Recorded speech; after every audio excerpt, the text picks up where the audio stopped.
Special good morning and hello again, everybody. I'm Mark Sandelman, and I wanted to welcome you to this we're calling it the third fraud workshop. We did one last May at St. Paul Lutheran, had 300 people because I promised a meal, couldn't deliver the goods, had 200 people walk away angry at me, never came back. We did one in early December here at negative 12 degrees, and we had 100 people, and they weren't mad at me because they got food at the first one. So, how many of you are here at this third fraud workshop? And this is your first one. I just want to see a show. My panel wants to see. Oh, excellent. Outstanding. How many of you, because there was a lot of hands there, how many of you are here for the second or third time? Okay, well, you don't get brats, you don't get donuts because they haven't shown up yet. So if you came for the food, you can pay your check and go home. All right, so this has been my favorite time of the year in New Ulm, Minnesota is Christmas week, Easter week, Oktoberfest, particularly the second weekend out at Shell's, and then when we do the fraud workshop. This panel and the panel that will come up later, I can't tell you how much they love giving you and you in the New Cat audience and you who will read Amy Zentz tomorrow in the New Ulm Journal, how much they love giving you information to stiffen your spine, to forget Minnesota nice, and to say, oh, I don't recognize that. I'm not going to answer. Oh, that email looks strange. I'm not even going to open it. We've all learned at this point, if anything's important, we'll get to it. We'll get it by text, we'll get it by phone, we'll get it by email, if it's important. If it's not important, if it's too good to be true, I said it in December. If it's too good to be true, it's too good to be true, right? That's the theme we want you to take home today. If it's too good to be true, it's too good to be true. On your by the way, I think I had a chance to meet almost everybody except a few strays and the Hy-Vee delivery guy. Hy-Vee is so generous with the community, and now I'm scolding them, and I shouldn't do that. So Hy-Vee, thank you. Appreciate everything you do in New Ulm. On the table is a peach sheet. Those are the panelists either up here right now or coming up during the next couple of hours. On the bank panel, I should have kept one for myself. So we have Renee Thornton, just wave your hand as I introduce you. Renee Thornton, Allianz Bank. For you OCD types, South Point threw me off here a little bit. So Bank Midwest, Stacy Wolter and Morgan Knockreiner. Citizens Bank, Crystal Altman. Franzen Bank, Gene Schroeder, Melissa Braulick. And South Point, Chris Jensen. And United Prairie, Becky Hulke and Carrie Steele. So what the banks decided is they're going to take a topic. And any one of the banks could take any one of the topics, and any bank could do this workshop for the next hour. But they're each going to take a separate topic and give you some ideas and thoughts. On your table, I believe, is a slip of paper and some pens. And if you have a question, so what we've done in the past, for those of you who are new, you'd raise your hand and I'd walk around like Phil Donahue, and then some of you would turn it into the Jerry Springer Show. Thank you for the laugh line. So just write your question down and kind of flag me. I'll be out in the audience. But meanwhile, I'm going to turn it over to Renee Thornton at Allianz Bank. What a great question the banks came up with. Why does my bank ask so many questions? I want you to start us off with that, but don't go to your second one just yet. So, can you hear? Okay, there we go. So I took the question, or the topic of why did my bank ask that? We get that a lot where people don't want to give us information or are questioning, why are you asking that? We are not trying to do a deep dive into your personal life, I promise. We are simply asking those questions to protect you, especially when you're coming in to do a large transaction, whether it be cash walking out the door, a wire transfer, etc. All too often we see when the money leaves the bank, if it is going to somewhere it shouldn't be, those funds are gone within hours. So we are simply just trying to do our due diligence to protect you as our clients. So when a bank asks you those questions, please don't get offended. We are simply trying to protect each of you. Very good, thank you. In the last 2 workshops, I shared with you, take whatever, if you have an adult child that's as you're on that glide path towards home, our final home,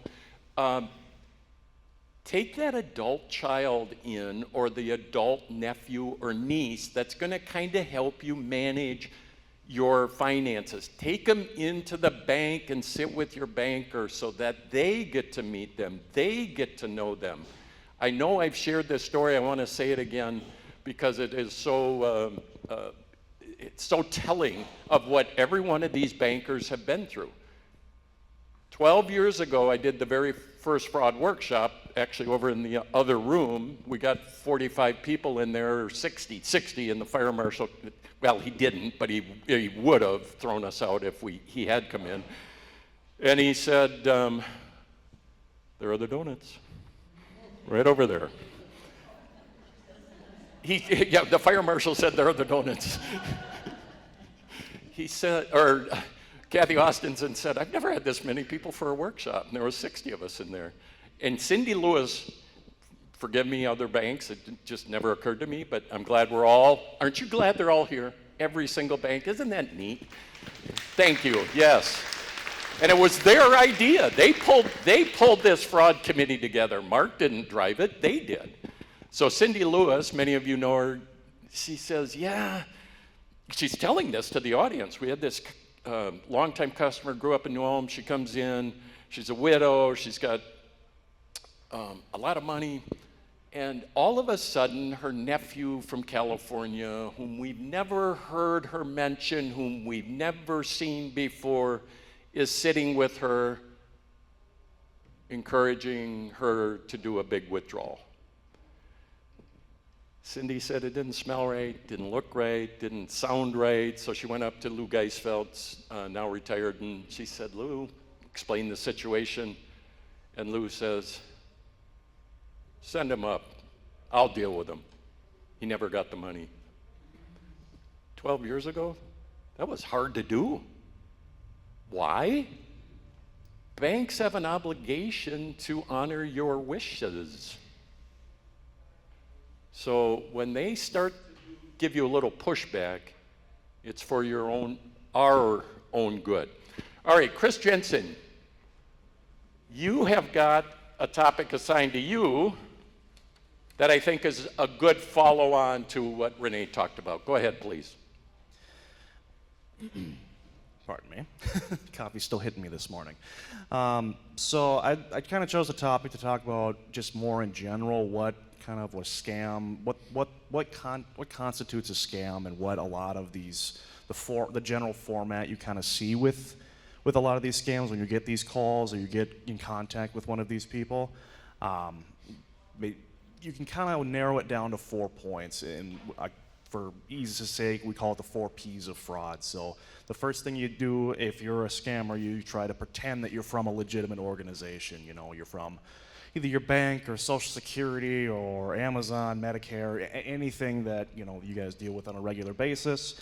They may even use fake caller ID numbers. They're spoofing phone numbers. I know we've been seeing that a lot.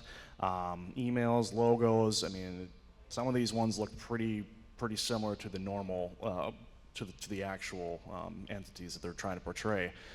And one of the things that they'll do is, they'll like I said, they'll put on a pretty good show. And so the second kind of point that they try to do then is once they got that established that they're from these organizations, they tell you there's a problem of some kind. There's some issue, you know, maybe there's a fraud on your account, or that they see some fraud on your account, or there's suspended benefits, or you're in trouble with the police, or a relative's in jail, or whatever.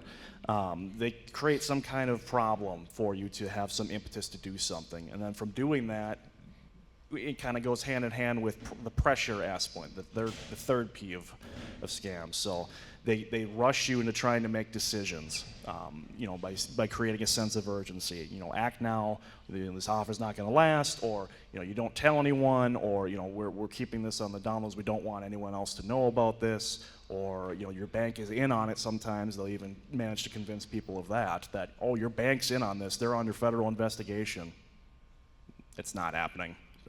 Trust me, it's not happening. You know, the goal that they're trying to get you to do is just to get you to act without thinking and prevent you from seeking help, you know, from someone who might be able to see you from the outside and say, hey, you know, this doesn't pass the smell test. You know, and in reality, real businesses and real entities, they aren't going to rush you into anything. They're going to give you the information, and they're going to let you make your decision on your own time. Now, if they're, you know, sometimes in sales, they might push you a little bit, but they're never going to tell you, you need to act this second right now. You can never, you know, you have no ability to wait. They're never going to tell you to do that. A legitimate business will never do that. So, and then the fourth P is they always tell you to pay in some way, and usually it's some kind of immediate or untraceable method, whether it's something you understand, maybe like gift cards, or you know, cash sometimes even they want you to send, or it's an entity that, or a thing that you maybe don't necessarily use frequently, like cryptocurrency, for example, or maybe a payment app like Cash App or Apple Pay, something like that. So, and they claim that that's the only way they can fix it. Well, if I'm getting a call from Microsoft saying there's a problem with my computer and the only way they can resolve it is I send them $500 in a Target gift card, it probably doesn't pass the smell test. So, in reality, if they want gift cards or anything of that sort, it's 100% a scam. No legitimate business wants to be paid in gift cards in that manner. If you are going to use them, you're going to redeem them at the store. They're not having you buy someone else's gift cards to pay them. So, really, if someone's creating some kind of urgency, fear, or asks for unusual payments, it's almost always a scam. So let's just keep that in mind. Very good. Thank you, Chris. A couple of weeks ago, maybe you saw it, Chief Borkert and I did his monthly police update, and we talked about the fraud workshop. And I had passed on to the banks and to the other panelists about the FBI. About 8 weeks ago, the news broke that they had done a significant arrest of a scam operation in another country. And the reason they could do it is, I'm not going to ask you to raise your hand if you've fallen victim to a scam, but would you want to admit it if you had? I think Chief is going to share later, there's somebody who lost in the last couple of months their entire retirement account, 6 figures, to a scam. The FBI, law enforcement, they need people to report what happened to them. The reason they could go into another country and make some arrests, and they arrested the key people. They didn't arrest the people making the phone calls. Why? Because it's a human trafficking operation. They put out ads on Craigslist about the promise of this great paying job. By the way, it's in another country, and in many countries, the people that answer to the Craigslist ad think, oh, I can take care of my family with this job. So they go, and they immediately get their passport taken away. They get hauled over to a call center. They get put in. I went to Fort Jackson for basic training, and we had World War II barracks. They get put into these old barracks and they're fenced in, they're walled in, and they work 12 to 16 hours a day. There are billions of scam phone calls made every month.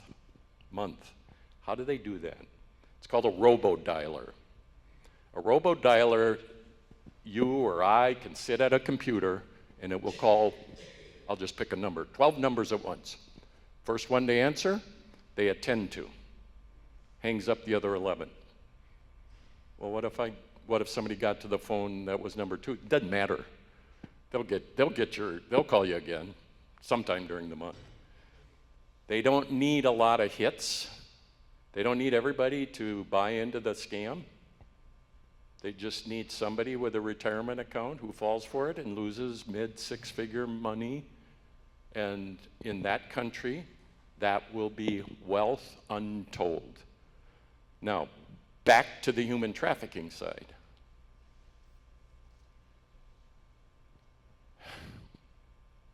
You don't need to ask them if they're being trafficked. Just no more Minnesota Nice. Hang up. If it's too good to be true, it's too good to be true. We'll get better at this during the workshop. Bank Midwest, what do we got here for you? What to do when you receive, well, there you go. I teed you up, didn't I, Stacy and Sure Morgan? did. What to do when you receive an unsolicited phone call? Go ahead.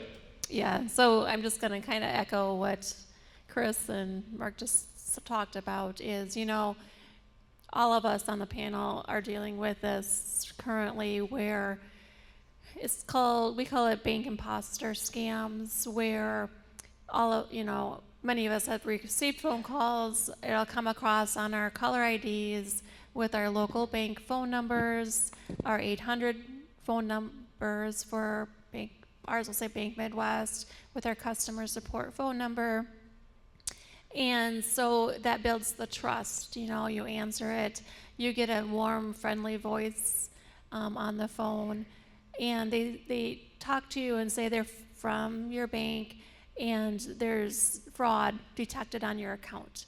That builds up the urgency and the fear tactics, and they want you to respond, and there's a sense of like I said, trust, and then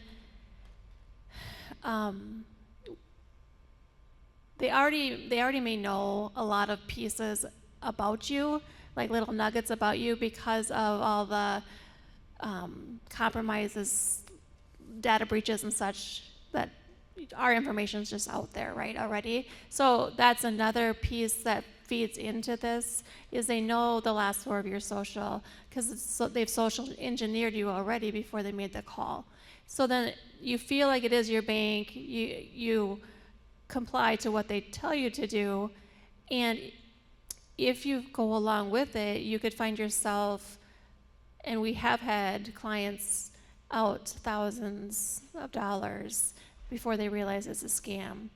So the basic rule of thumb that we're telling all of our victims of this, as well as all of our customers who haven't experienced this, is if you get a phone call that you weren't expecting from your bank or financial institution saying, there's suspicious activity on your account, we tell you to either just hang up and call back the number either on the back of your debit card if you have one, or their website that you go to frequently, or a trusted number for your local banker that you call already, and ask if there's an issue with your account, to make sure there's validity in the call you just received.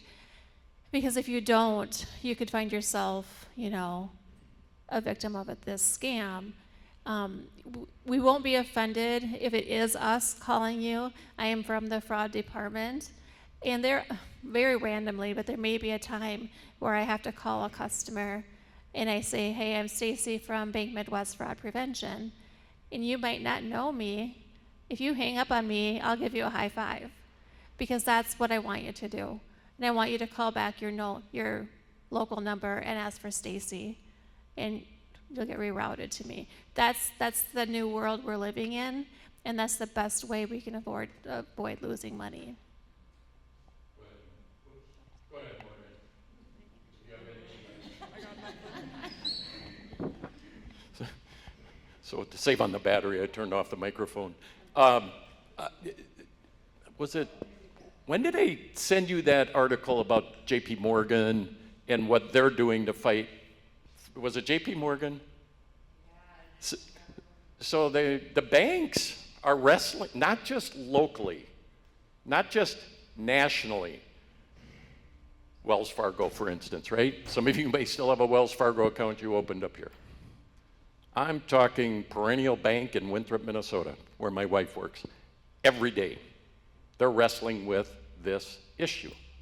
So JP Morgan, I see this article come across my feed, and they are going to start suing the people that are doing these frauds and scams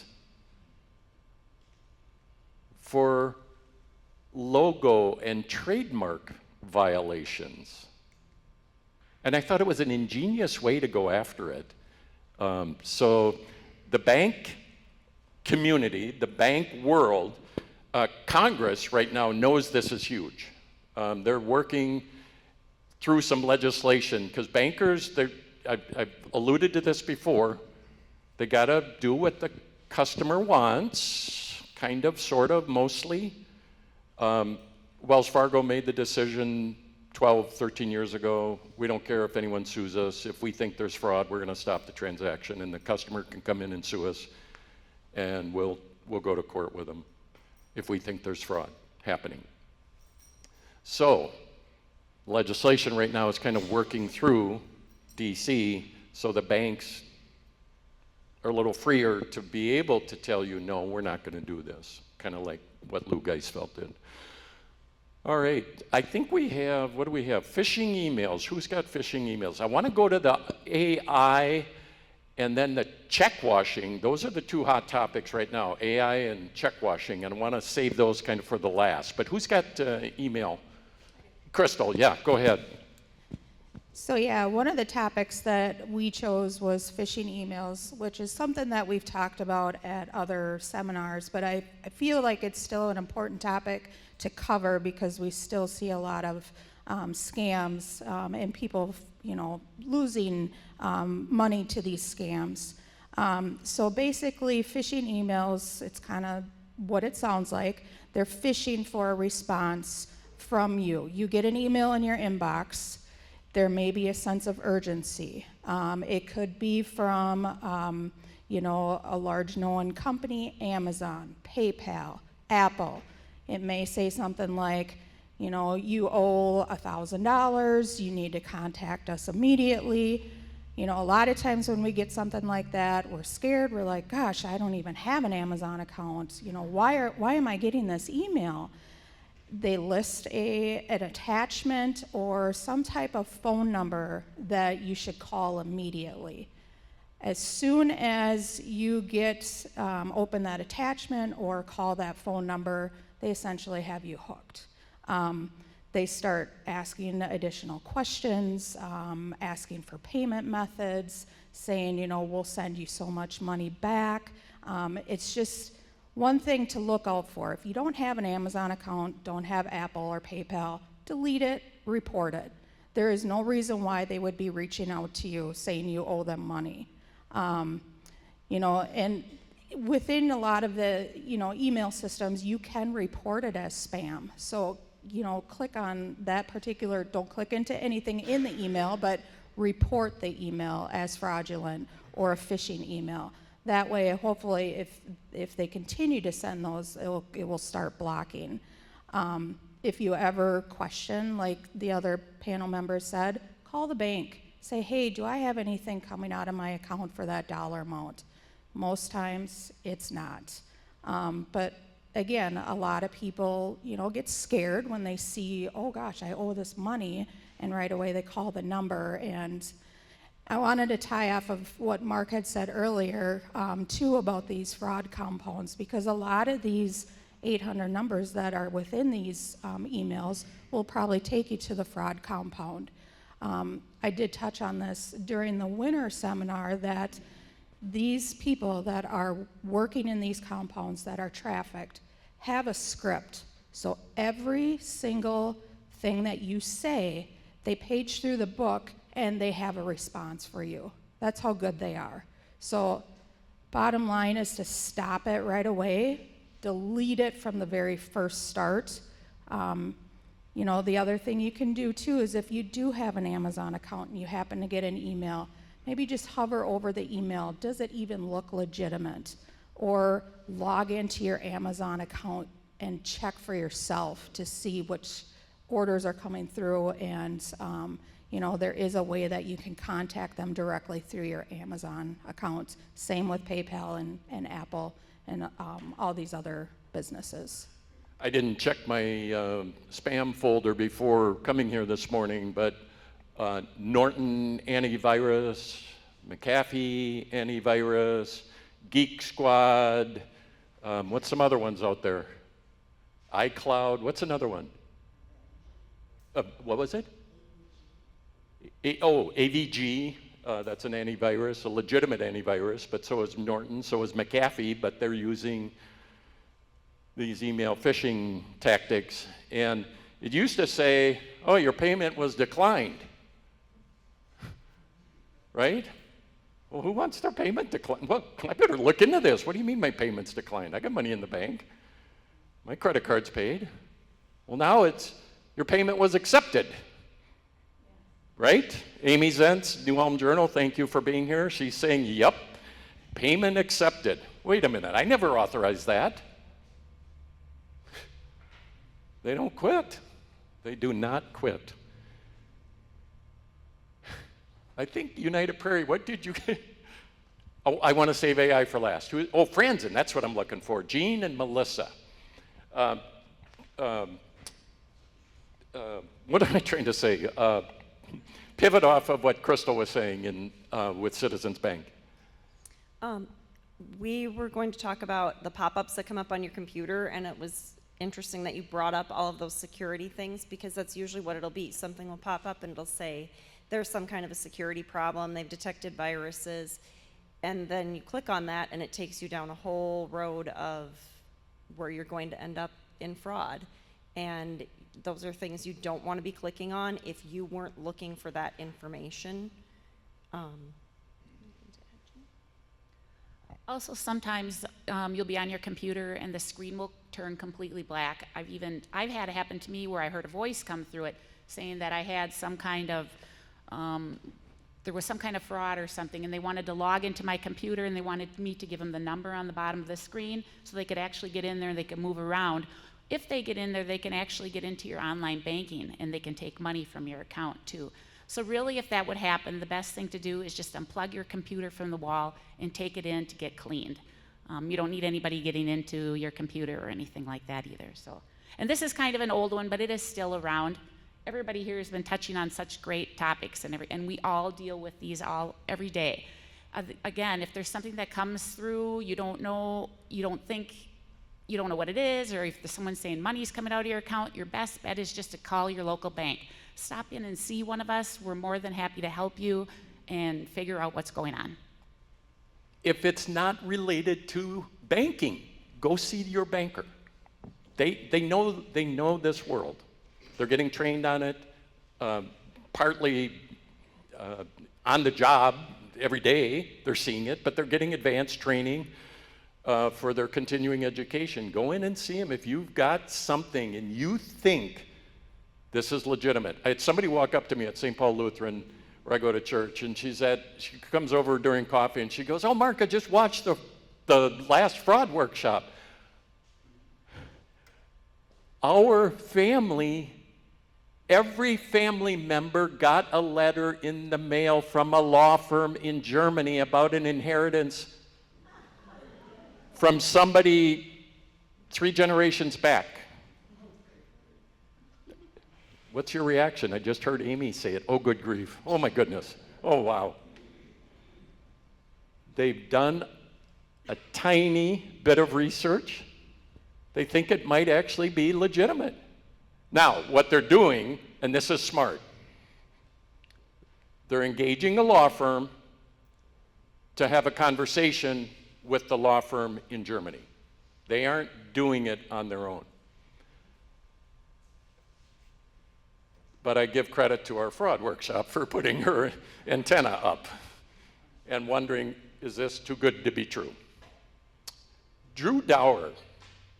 I want to jump in with Drew real quick. Drew is a fellow, I'm an insurance-only professional, he's an investment professional over at Ed Jones. He's got a story that he's just going to briefly share with us, and then we'll get back up on the panel. So Drew. Yeah, thanks for having me, guys. Yeah, Drew Dower, Edward Jones, grew up, born and raised here in New Ulm.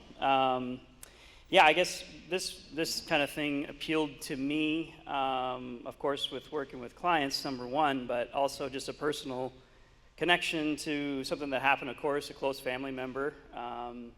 Yeah, kind of all these things that the panel's saying definitely are legit. And what happened was, actually, he actually was forced to physically go to the bank. It was a take over the screen situation on a pop-up, and the fear tactics were there.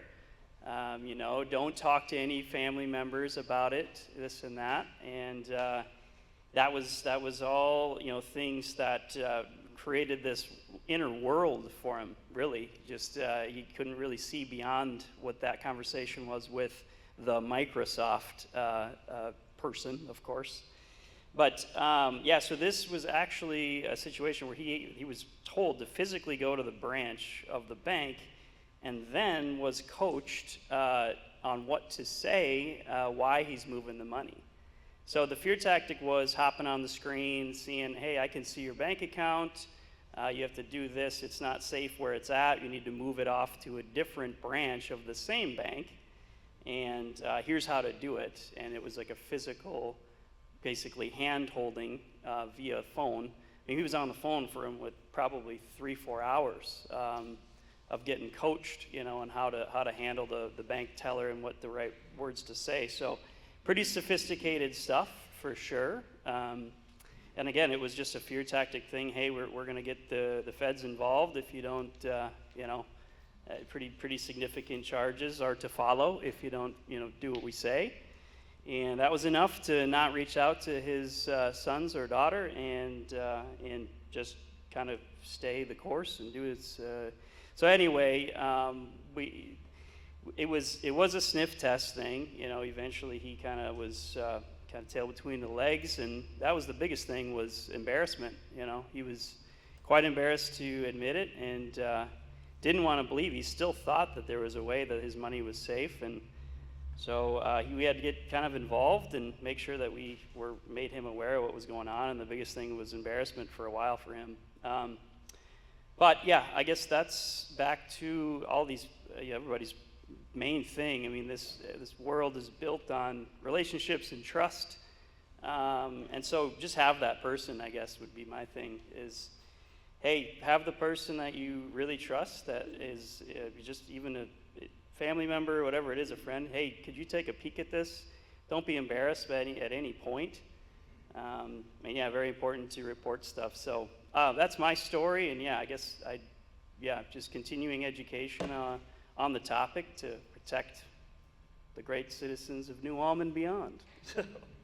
Thank you, Drew. He walked in, I didn't know he was coming, and I just said, you must have a horror story that you can share. And he said, oh yeah, it deals with a family member. So my twin sister wanted to be here. She lives over in Lake City. And she goes, tell me about this fraud workshops that you do. And so I did, and Alliance is over in Lake City, so we're going to try to coordinate a fraud workshop over there. I don't know if I want to drive, well, it's my twin sister. I'll go over for her. She goes, well, I'm a victim. I go, okay, tell me a little bit more. She recently got divorced.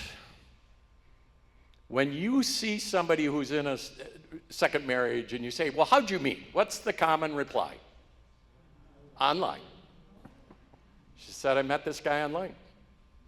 In the area. All of a sudden, he's got financial problems. So she loaned him some money, as I can tell, and every dollar is valuable, right? But I think it was only $2,000 to $3,000. And then she goes, nah, nothing feels right, nothing sits right, nothing smells right. And she pulled out of that relationship. But she goes, this is real, isn't it, Mark? I said, yep, it's real. Check washing. So we're going to go to AI. If you've never heard of AI, you're going to learn about it a little bit today. It's complicated. That's why I want to save it for last. I kind of want the whole panel to chip in on it. But let's go to check washing. I thought with electronic banking that paper, I have to ask my wife, do you have a check? Where are our checks? I don't know where our paper checks are. How many of you use a paper check anymore? Well, this is New Ulm. But this is New Ulm. But listen to Renee now talk about what check washing is.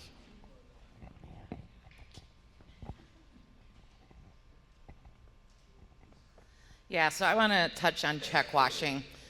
I think it was right before our last fraud seminar in December.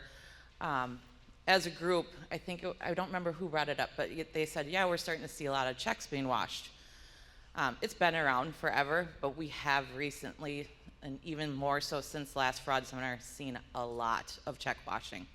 So what they do is they, first of all, please do not put checks in your mailbox and put the red flag up, okay? You are inviting people to come take your mail, to take those checks right out of your mailbox, especially those of you who might live out in the country and your driveway is a mile from your house, okay? But what they do is they are either taking the check right out of your mailbox, they are taking it in transit in mail. We don't know where exactly sometimes they're taking it. It could be on the receiving side where they're going. They're taking it and literally washing the ink from these checks and rewriting the checks to themselves. Now normally, and I will say, we're small town Minnesota, it's here, it's happening. I know we see it at least once a week. I'm sure everybody else up here can say the same thing, that we're getting a check that's been washed probably once a week. Normally we see it that it's being mobile deposited to BMO or Wells Fargo, one of your bigger banks. Recently, I actually saw a washed check in person. It is very eye-opening how real it looks. It does not look altered. The paper is not altered. It looks pretty much like you would expect a check to look like. So it's very convincing that it has not been altered. Like I said, we usually just see it come through on a check image. So to see it in person was very eye-opening. It's real, it's happening all the time. So I would encourage you, if you are an online banking user, use your bill pay. Even if we're sending out the check, it's not your personal check, it's not your personal information going through. Bill pay also utilizes ACH. So the payment is there the very next day without sending a check in the mail, or set up ACH payments of your own. If you don't have online banking and you don't want to set up ACH payments, you can always call and pay bills with your routing and account number as well. The check washing has become a real problem, and unfortunately, sometimes the bank is the one eating the money, and that's a problem for the banks as well. So, Good. do you have a question real quick? Automatic clearing, so how do we describe it? So you can, what's that? Automatic payments. So you can set it up with, say you're gonna pay your Discover card, you would set it up for an ACH payment to pull directly from your account with your routing and account number. Sometimes banking terms like ACH and posting, I'm working with my business bank, Bank Midwest, on a fraud case 6 months ago. I thought I was getting frauded, I wasn't, but their first response sometimes is, well, it hasn't posted yet, and there's nothing we can, and maybe you guys want to explain that. There's nothing you can do until it posts. Did I get that right?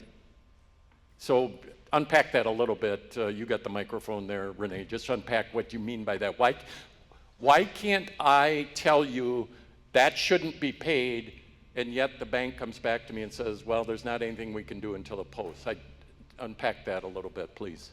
So we can't do anything with until it posts because it's not actually hit your account yet. If It's that not makes- actually fraud?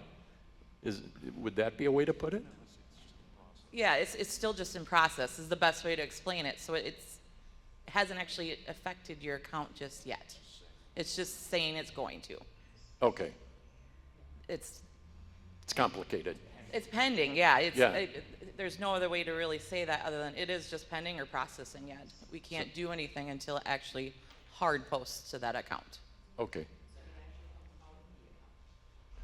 Carrie, louder. That it actually has come out of your account. Correct. Think about we can't give you money back if it hasn't come out of your account. And so Got it. in that pending status, it's sitting there like it's going to come out of the account, but it hasn't happened yet. Okay. Renee, they're going to be next, so if you want to start Yep. heading the microphone down. You acknowledged her hand, so I want to get to her. I am going to walk around and get your slips if you've got any questions or comments. I had PayPal, and I was wondering what bill pay is. Is it bill pay similar to PayPal? So is bill pay similar to PayPal?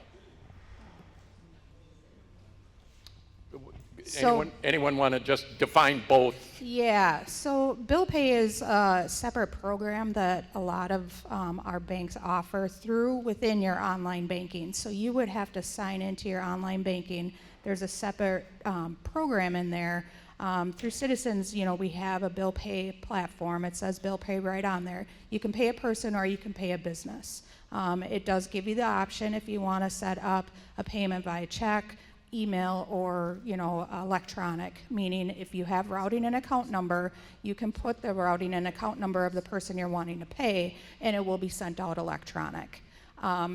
Paying a bill separately is completely different. So it's basically just calling the vendor that you owe, funds to, like, your utility bills or whatnot, and giving them your routing and account number over the phone, so then they can run that electronic payment for you.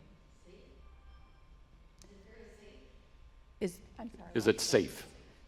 Well, with a lot of our online bankings, you have to log in using your credentials. A lot of them also have two-factor authentication set up.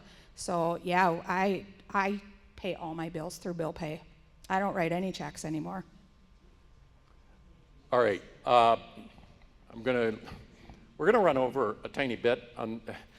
If you've been to one of my workshops, everybody knows I start on time, and everybody knows I never finish on time. So, Woody's got a question, and then I am getting some very good questions here from the tables, and I'll let Woody ask his first. Isn't there some kind of ink that they can use that can't be washed? Is there an ink that can be used that can't be washed on check washing? Yeah, they sell specialty pens. You can get them at Walmart. It's a Uniball type pen, or that's the brand. And it will say that it is fraud preventative. Okay, very good. Let's get to AI, please. Huge. What's AI? Somebody just Okay, baseline us here, lay the foundation. What's AI? So AI is artificial intelligence, and you've heard a lot today that is it real, is it not real? Artificial intelligence is just that it's artificial. And so when you look at AI, they can create, I'm sure you've seen it, they can create photos, swap people's faces, make it look like you're in an environment that you're not in.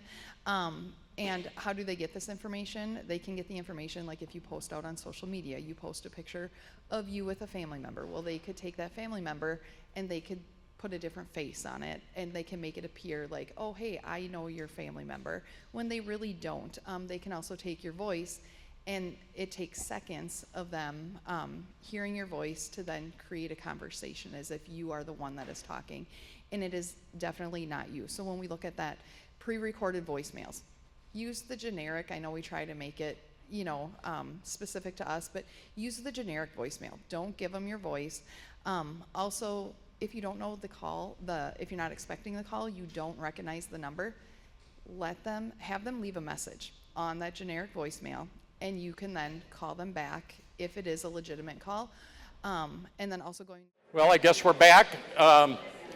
I wanted to give Alina a round of applause and thank them for their promptness and taking the matter seriously, and thank you for giving all of us and everybody grace in this moment when you never know what's going to happen to any of us. So I'm glad they were able to respond. And where's Doc Ann? Doc Ann, thank you for being here. I know you were at the first, yeah, go ahead. I know you were at the first one. You weren't at the second one at 12 Below, but I'm just going to pay you to be at every fraud workshop. So if we have a medical emergency, we can deal with it. All right, so back to the bank panel. We got to unpack AI a little bit too, don't we? So as we started, thank you. As we started, got some great questions, by the way. If you've got a question at your table, just kind of, when you see me looking your way, wave your hand, I'll walk over and get it. But I think it was May. One of you, I think, said all they need is a 2.7, Dave Borkert and I have talked about this for several times, a 2.7 or a 3.7, Renee's nodding, clip of your voice.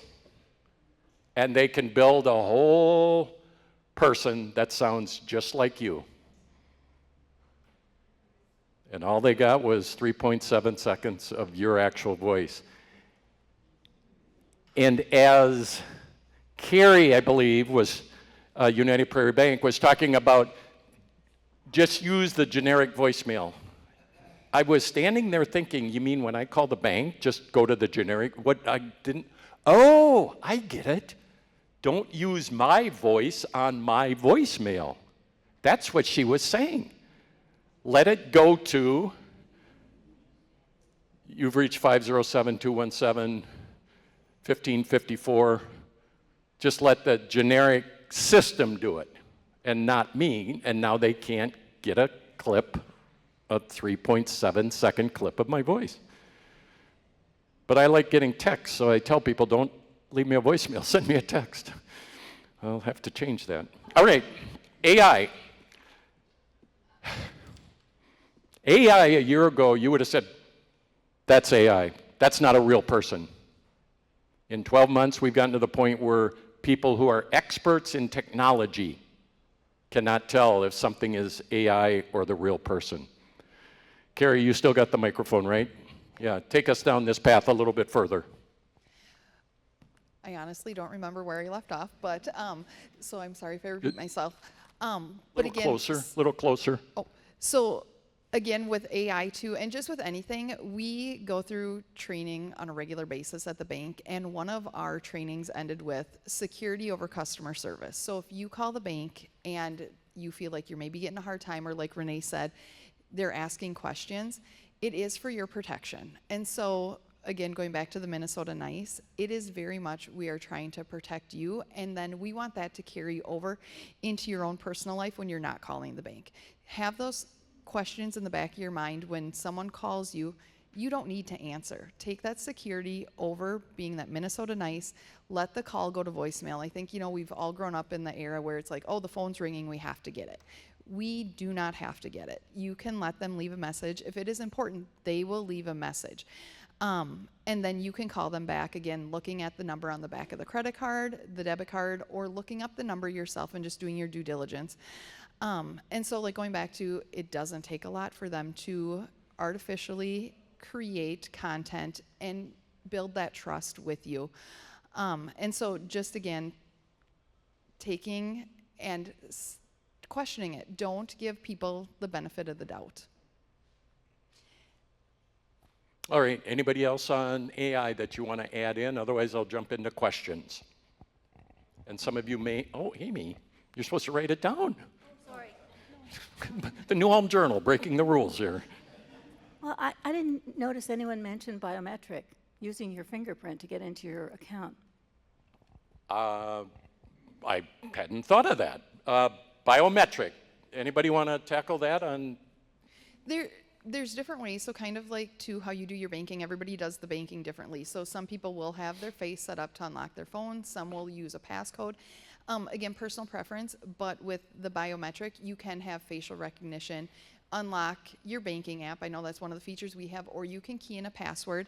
There's also the multi-authentication where they send you a code and you have to put in that code to verify your identity, and that code is going to go to a phone number or an email that is on the bank system, and it's going to require you to change that either within your app that it's verified your identity through the login, or you're going to call the bank or stop by the bank and we're going to verify your identity before we change any of that information. I know also too, once like our system recognizes the device that you're logging in on, it's not going to authenticate it every single time, but you can call us and we can set it up that it authenticates every time. It's going to send you a passcode, the digits to then enter and get into the system. Right. Okay. Okay, very good. Let's go to questions here. Some of them, I'll read them, but we're going to save it for the law enforcement panel. Is Venmo a safe way to transfer money? And I'll add Zelle, because I know Alliance does Zelle. Is Venmo and Zelle a safe way to transfer money, in your humble opinion? Just nod yes or no. Shout it out. Okay, consensus is yes. That's fascinating. So we talked about check washing. Is printer ink washable? Renee Thornton, Alliance Bank. I don't believe so. Okay. So very good question. I know it was the smart table right there.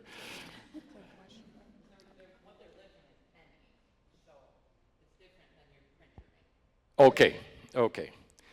Is how to block spam email or to report it. Now, Crystal, you talked at length about email, and we had a little side discussion here during the break. It's my understanding, and it has been for about 15 years, when you get a spam email, click on nothing. Don't unsubscribe, just use your delete feature, but don't click on anything in it. That's been my understanding. Crystal Altman, Citizens Bank, Yeah, your so thoughts? you had approached us with those questions when we were on break there. You know, and each email platform is set up a little bit differently. You know, through like, you know, if you get email on your phone, you know, I have an Android, there's 3 dots that you can click into, and then you can report it as phishing or scam.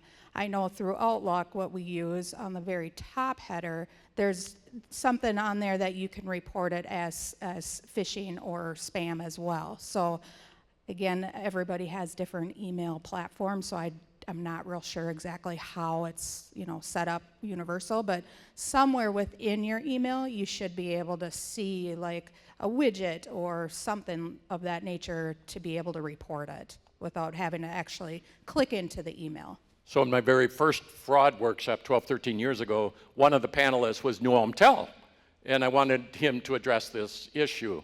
And maybe I should bring them back. But you can work with them, or again, you've got 6 banks up here. You're probably carrying cards from at least 2 of them. Most people have more than 1 bank, right? I've got 3.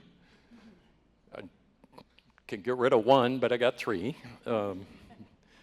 All right, this is an excellent question. I think we've even asked it, but we're going to ask it again because this gets maybe a little bit closer to the nub of the question. Can you have the bank stop payment if you see something happening on your account today? Talk about stop payment from a debit card. Talk about stop payment from a check perspective. Anybody? Stacy, you're the highest ranking person here. You're kind of a regional VP with Bank Midwest, so you make more money than all of us. Yeah, I wish. It's getting deep in here. So depending on what payment method you use, if you see something pending or memo posted or however you see it coming into your account, if it's debit card, no, you can't stop that. There's ways to dispute that. If it's ACH or electronic, you can put a stop payment on that. If it's unauthorized, you can dispute it. If it's a check, you can put a stop payment on that. What am I missing? Yeah, those three things basically are how you're gonna see them pending. So anything but a debit card, you can put a stop payment on. So another question, almost identical, but from two different tables at different parts of the room. Can a person stop a payment before it leaves your account? And I think Stacy in the panel is saying, yes, there are ways to do that. However, debit card not, right? That's got to post Yeah, before we can. If you paid by debit card and they've already ran the pre-authorization, the date of the purchase, it's got to go through its cycle. If it's something that you've done, I would recommend talking to the merchant where you made the purchase, see if they can cancel it on their side to prevent all the unnecessary disputing, but that's the best method, I think.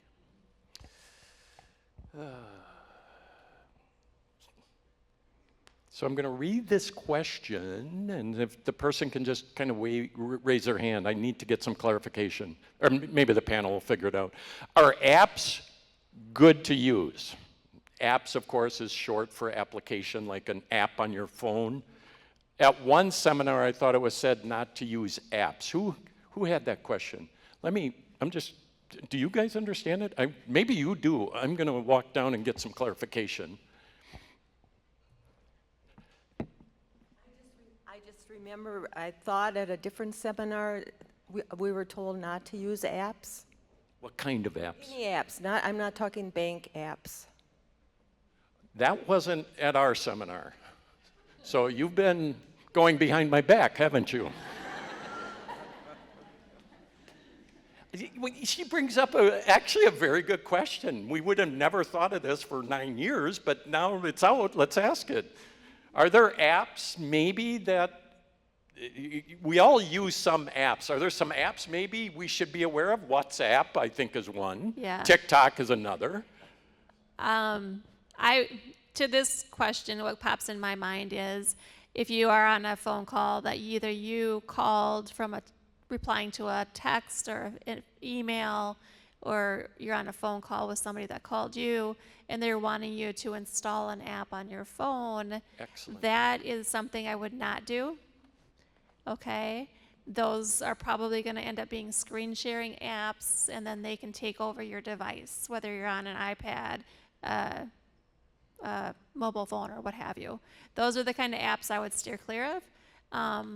As far as TikTok, all those other apps, if you know what you're getting into with those and use them as designed, I'm not going to say they're bad, but if you go on, get on WhatsApp and are just curious and are poking around, you can go down a rabbit hole and probably get yourself in trouble. So I would stay away from a WhatsApp unless you have a real reason to be on it. South Point, how does bill pay work? I got more people here from South Point than I've ever had in my life. So I got some South Point. Where are you guys? Back there. I got South Point up here. Whoever asked this, can you catch them after this session right here? We're going to have a little break. Let me get into a few other questions, Chris, if you don't mind. Sure. Good. Using the outgoing mail slot to send out mail. Is it safe to use that to mail checks out? Meaning go to the post office. Jean from Franzen said, yes, and everybody nodded, yes, use the post office outgoing mail slot, except at Christmas when the box outside is full and you can reach your arm in and pull out 2 dozen Christmas cards. Then go inside.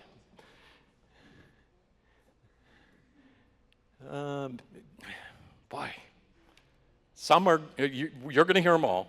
Some are going to law enforcement. How safe are password managers? Boy, I don't use one, so I don't know what to say on that.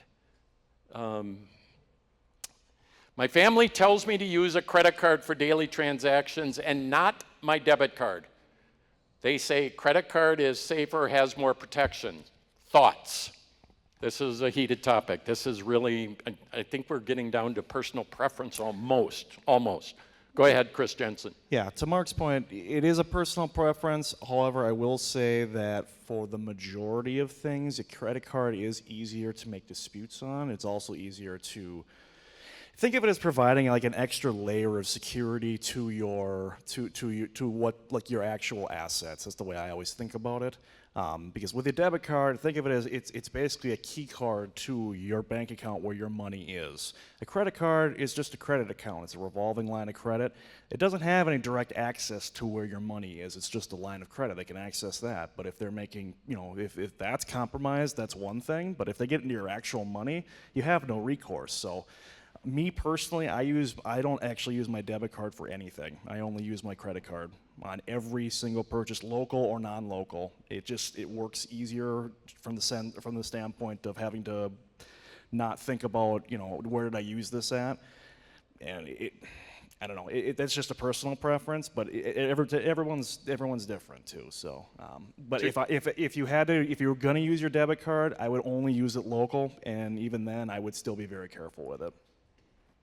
To Chris's point, my wife's boss, we did this workshop up in Winthrop, and he said, I only use a credit card with like a $500 limit. That's all I use for my online purchases. Crystal, Citizens Bank. So I'm complete opposite. I actually use my debit card for everything. And the reason for that is because I kind of have gone away from credit cards. But a lot of the banks here, I'm sure, do have fraud monitoring services too, that they will reach out to you. We also offer services that you can receive text alerts whenever a transaction is coming through your account. I know within our mobile app at Citizens, you do have the ability to turn off your card. So if you notice something suspicious coming through your account, you can temporarily disable it. So there's a lot of extra security layers that, I think a lot of banks have also adapted for debit card usage. And the other thing that I want to mention too, using your debit card is just like using cash. So also think before you actually give somebody your card information. So I have a client in Kansas City, Kansas, and I was on my way down there and driving through Missouri, and I get to the gas station, and I pull out my Bank Midwest card, and I'm going, declined. So I pull out my other Bank Midwest card, declined. I pull out my Perennial Bank card, what is going on? Oh, I'm a victim of no. I forgot to tell Bank Midwest to take off the geographical restrictions. So at least for me, with Bank Midwest, each neighboring state I can cross out of, I don't have to call them and tell them. When I go like a second state away, then I have to call them and say, look, here's my agenda. I'm going to Boise, Idaho. Here are the states I'll be going through. Please unlock me, unfreeze me. I don't know if that's every bank. Yes, that is, and you can go onto your app or you can log online and you can actually put in your own travel dates. So you can open your card up yourself. So if you're sitting at the airport at 11 o'clock at night, you forgot to call the bank, you can go into your app if you have it on the phone and add your travel dates. Oh, okay. So just between us, don't tell Ted and Jody, but when I was in Missouri, I bought some Yuengling beer. Oldest family-owned brewery in the country, with Shell's being the second oldest family-owned brewery. Now, Ted, Jody, that's confession right there. Shell's is better. Yeah, I saw that. Thank you. I think we got one last question up here. Did we do the freezing the credit? We did here. Did I say it? Okay. Let me walk out. Who had their hand up? Okay, excellent. I cannot. Remember May, December, I talked about my balance issue, right? Remember? Nobody believed me. It was called Mal-de-Barkman syndrome. All of you called me and said, you're right, it's Mal-de-Barkman syndrome. Where's Doc Ann? She told me, go in and see Doc Nissen on your balance issue. Every doctor I've never heard of Mal-de-Barkman. Then they all look it up. They go, oh yeah, it is real. I'm getting better on my balance. It's not perfect, but I'm getting better. I cannot convince my family of the importance of freezing their credit. How important, what are the advantages of freezing your credit? Anybody?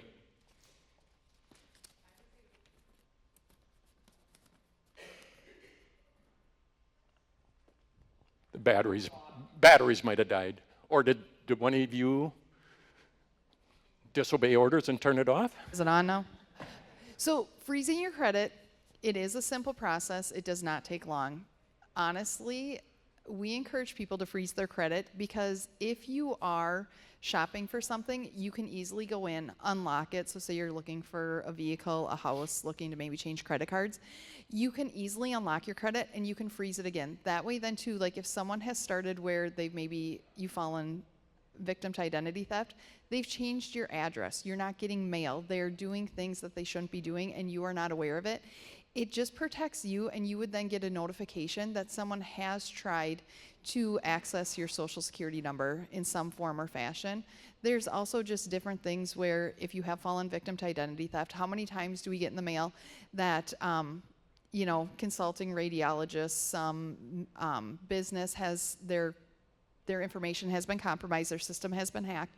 They offer that free credit monitoring. So in essence, with you freezing your credit, what you're doing is you're just taking that proactive approach and you're doing it on your own versus waiting for that letter to come in the mail and doing it at that point in time. I was going to say last question, and I'm going to say last two questions. All right, debit card, use PIN number or bypass? Does it make a difference? Who's ever got the mic, just answer it, because you're all going to answer the same. Yeah, it really doesn't make a difference. I mean, So what's a bypass? you use credit or debit. I'm sorry. It would take credit or debit. Oh, okay. You know. I always do debit, and I always put in my PIN. That's me. That's how I do it. Yeah. Okay, excellent. Last question. I have no credit card. Where do I, you might not want to ask this question. Where do I get a credit card that is legitimate? I think any of the banks. Yeah. Yeah, offer credit cards. Wherever you bank. Beth? I'm not gonna let you in at the next one. You haven't used your account in a while. Pop-up requested the automated fill in the security code. Have scammers been able to tap into that yet? Do you know what they're talking about? So I go in and you guys go in, you make a transaction online, right? You're going to pay by credit card, and it'll bring up your 5 or 6 bank cards, credit cards that you've ever used online. Some are expired, and I pick the one I want, and then it pre-fills everything. Pre-fills the card number, pre-fills the expiration date, it pre-fills the PIN on the back. That's what the person is asking. I don't know where to go with it, but it's out there. They're asking if that's legit or? Is it legit? If it's safe? Yeah, as long as you're on a trusted site, a secure site, I think it's. Yeah, in the last year I've started to notice that it's pre-filling now the date and the PIN on the back, and it never had done that before, and now everybody's pre-filling for me, almost. If they set your social security, if they get your social security number, if they get your social security number, you cannot change it when you totally ripped off, when you are totally ripped off, when you're okay. So if somebody gets compromised, they know they've been compromised, the social security number has been, and they can document it, what are their options? I guess I always suggest they just notify their local social security office and just make them aware, and maybe they can alert or put an alert on. I mean, yeah, freeze your credit obviously, but yeah, that's the first thing. But okay, good. Again, you could go to the Social Security, SSA.gov. You could go Mankato or Marshall, to the office itself. You could call in. I'm going to tell you again in very evangelical wording, You got people right here that will help you with anything scam related. So don't be afraid to take advantage of them. Are you better off using a phone than a PC to protect yourself? Which is better, phone or PC? I think we're talking about perhaps maybe online transactions on e-commerce. I've been told by our IT department that your phone is more secure than the computer, depending on how much you update things and that sort of thing, but I'm not a techie person, so I don't know if I have the correct answer on that. I mean, I think, as long as you keep everything updated and do all your updates, I think, and use trusted sites, I think you're okay. Okay, very good. I The do have one consensus more. was the phone's a little more secure. I had the question on the password manager. Oh yeah, please. I just wanted to give a little tidbit. I think password managers are terrific. I use one because I have teen passwords to try to remember, and I can't do it. The only caveat to that is if your device, your computer, you allow somebody in it, and they're maliciously a fraudster, and then they have access to your password manager, that's the piece that gets a little scary, right? Because then they can see all your passwords. So if you do have a password manager, I believe you can turn that on and off when you log in and out of your computer. And just remember, if you do let somebody in your computer, like if you have that pop up and you call the phone number for support and you get Microsoft, and they say, sure, I can help you, but I gotta get access to your computer, make sure you pause and think, okay, first of all, Microsoft doesn't talk to us. They don't, get on our computers to help us like that. It's a scam. But if we do, and we have a password manager, we're really giving the keys to the kingdom. So it's kind of a yin-yang answer, but you got to really think about it. Okay. So what's the term again? Have multi-authentication set up on those password programs, because then what you can do is you'll put in your password, but then it'll also then send a code to a phone number or an email that you have. And in that case, then I would just do the phone, because if someone's on your computer, they have access to your email as well, typically. So set up that you get the code to your phone number, and then they can't get into that keeper. Very good. So recently I did some end-of-life planning workshops, and this whole topic of passwords came up. As part of your estate plan, make sure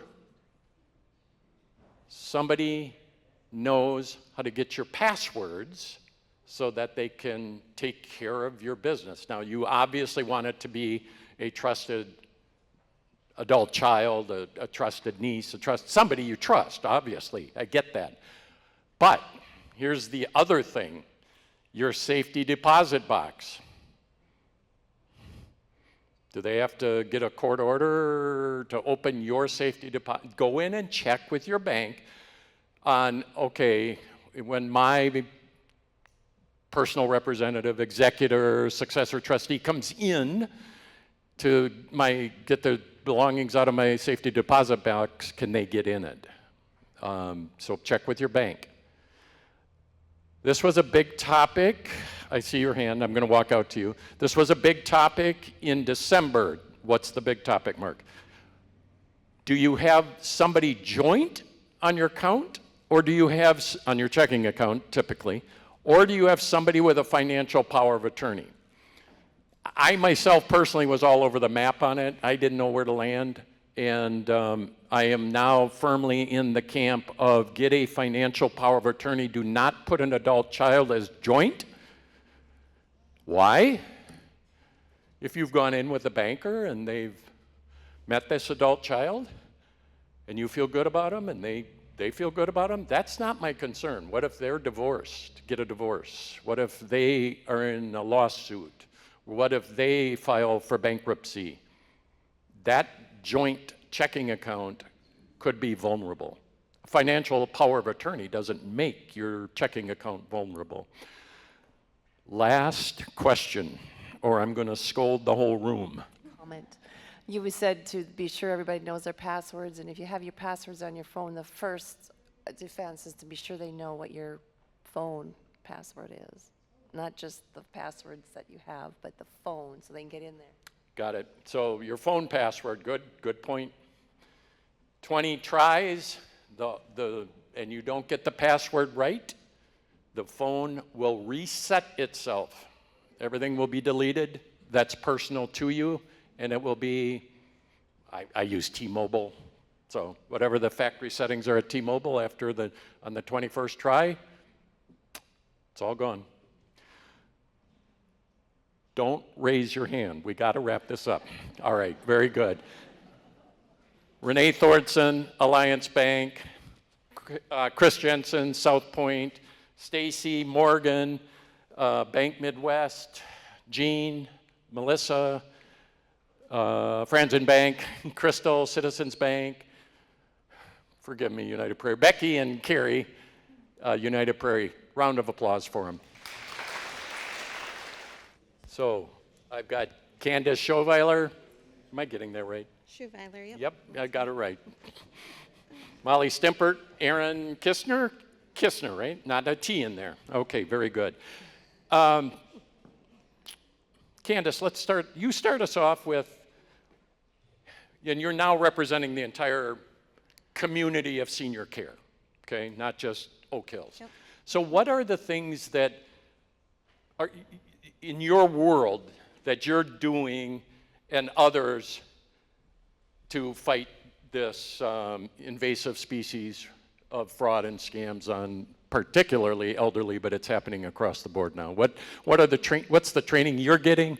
What's the training your employees are getting? Yeah, so everyone that works in our industry, whether it's at Oak Hills or Prairie Senior Cottages, Vista Prairie, wherever, we are all mandated reporters. So we are trained on looking for any type of abuse, whether that's financial abuse, physical abuse, emotional abuse, whatever. We are all mandated reporters, and so we do have some pretty in-depth training that every employee that works in that setting has to take part with before they even step foot out on the floor. So we do a lot of training with our staff. You know, if someone notices that maybe a resident or a tenant is a little off, maybe acting a little different, they will bring it up to, you know, their supervisor just to investigate a little bit further. Okay, excellent. Molly, Aaron, I know you got horror stories you can talk about, things that you've seen.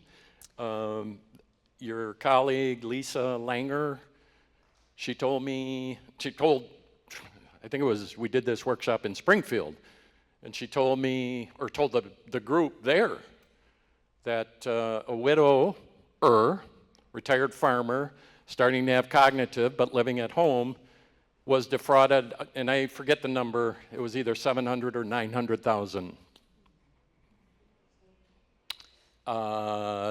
That's a lot of money. What are you seeing? I know, and I don't mean names and addresses, that's, you know that. But what are you seeing, and what advice can you give us? So I am going to speak more about what we actually do. And I'll just start off by saying that me and Aaron work for Brown County Human Services. I do a lot of adult protection, and it's different than what the police do. So we work with anybody over the age of 18 who maybe has some sort of cognitive or physical impairment. Like an example of a cognitive impairment may be they struggle with filling out financial paperwork. They struggle with paying their bills. And also maybe you notice that they're easily manipulated, easily coerced. They struggle with advocating for themselves. And it's always good to talk to your neighbors. It's always good to talk to the people around you, talk to your family, keep them informed. And then we also work with individuals with physical impairments. So maybe their physical impairment limits their ability to visit their bank. Maybe they struggle with arranging transportation and can't get to their bank to find out financial information. So I definitely, like a lot of the bankers said, I would try to stay in contact with your bank. If you do have any concerns, give them a call. Especially if, a lot of older adults are homebound, so then it's important to call them, reach out with any concerns you have. One of the things that we often do if somebody is being financially scammed, will help more so with safety planning. So typically what we do with safety planning is we maybe will, if you have trusted family members, we'll maybe reach out to family members to help. If they can help you pay your bills, set up automatic payments. Another thing that we will possibly do is if you're affiliated with a telephone company, we'll call that and help you change your phone number. It's not perfect. You're still gonna get scam calls, but you'll hopefully start off getting less. And I know that they can do some type of blocking scam calls. It's not perfect, but it's at least a start so that if you do fall for a scam, those same people are not going to keep calling you over and over and over again. Another thing we'll do is, I kind of mentioned this, but we'll help you set up automatic payments, especially if we work with somebody who does forget to pay their bills often, just so that we can make sure that their bills are paid on time monthly, so that there's no concerns of eviction, there's no concerns of having their utilities shut off. So that's a lot of what I do. Will often help too if you're involved in that scam, we'll help get involved. If you're willing, we'll get involved with police.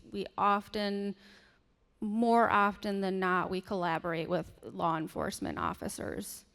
And as far as what Mark said, we do have a lot of scams in Brown County, more often than anyone would think. I would say 50% of our reports are related to scams. So if you fall for a scam, please do not be embarrassed. Please reach out to your bank, reach out to somebody trusted, because it does happen. It's not even just older adults. It's not even just vulnerable older adults. It can be somebody in their 30s. These scammers are so good at their jobs. So please reach out. But a lot of scams that we'll see are romance scams. So if, a lot of people do, like was already mentioned, a lot of people go through dating apps. A lot of people find individuals on Facebook. Please be careful. If any of these individuals that you meet online are asking for money, don't send it. More than likely it's a scam. More than likely they're just looking at getting something from you. So just always be careful. We get a lot of calls as well from individuals that the FBI is calling them, like one that's been around for a long time, the grandchildren scam. Revisit that one in case there's somebody new here that's never heard of that scam. Just walk us through it real quick. The grandchildren scam? Yes.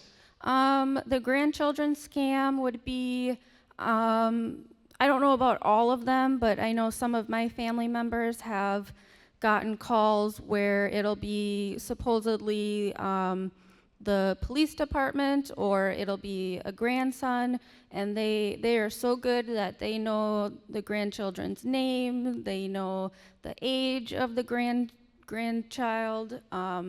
Often it'll be a younger person talking, so it even will sound like the grandchild.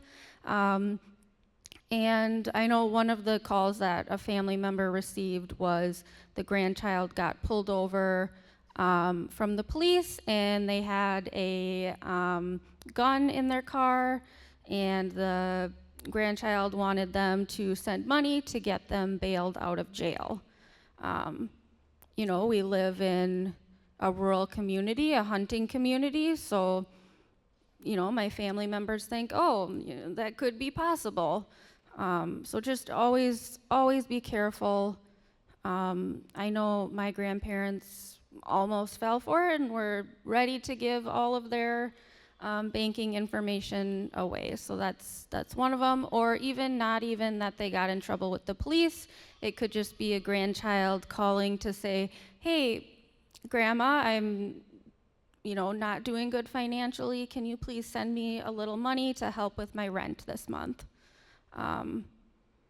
So those are as far as the grandchild calls. And I think the one Chief Borkert's going to talk about in the mid six figures, it didn't start off with send me all your retirement money. It started off in little tranches, little $1,000, $5,000 or whatever, and that's typical of the romance scam.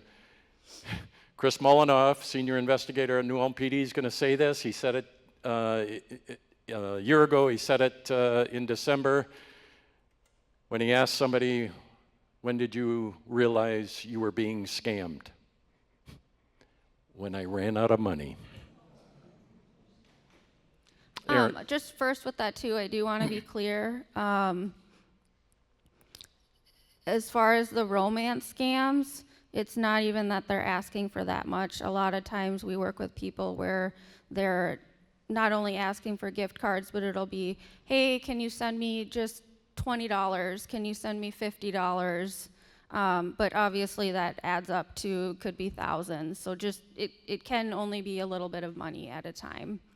So just always be careful if somebody online is asking you for money or gift cards. And back to that AI issue, so the grandson or the granddaughter, this is him, this is her. Well, it's probably not, but they got the voice, they created the script, and away they go. The war horse on the grandchild scam, at least when I first started hearing about it 10, 12, 15 years ago, was I'm in jail in Mexico, can you send some money? And I just tell them, well, not that I get this call, but I tell people, just tell them to call your chief of police. Because if it's a legal matter, this is important. We need to work through the proper authorities. And that's what you tell them. All right, Erin, please. So I'm Erin Kistner. I'm our intake social worker at Brown County Human Services. And I'm kind of the social worker for people who don't have a regular social worker. So anybody can call Brown County Human Services to ask for help, ask questions, ask for resources, and you're going to get me. I'm the first person that you'll talk to. Molly works primarily with the adults that, like she said, are considered vulnerable adults. But even if you're not considered a vulnerable adult, you have questions, you just want to know. Sometimes kids will call about their elderly parent and ask questions about what can I do to protect them from scams, or I think my mom is being scammed, what can we do? And those are things that we can help talk through over the phone, how you can help or what you can do, or even if you feel like you might have been a victim of a scam, we can talk through a lot of the things that we learned about here today, and we can help you do those things, help facilitate phone calls that you need to make. If you've been a victim of a scam, we can talk about reporting that to law enforcement, what that would look like, and so forth.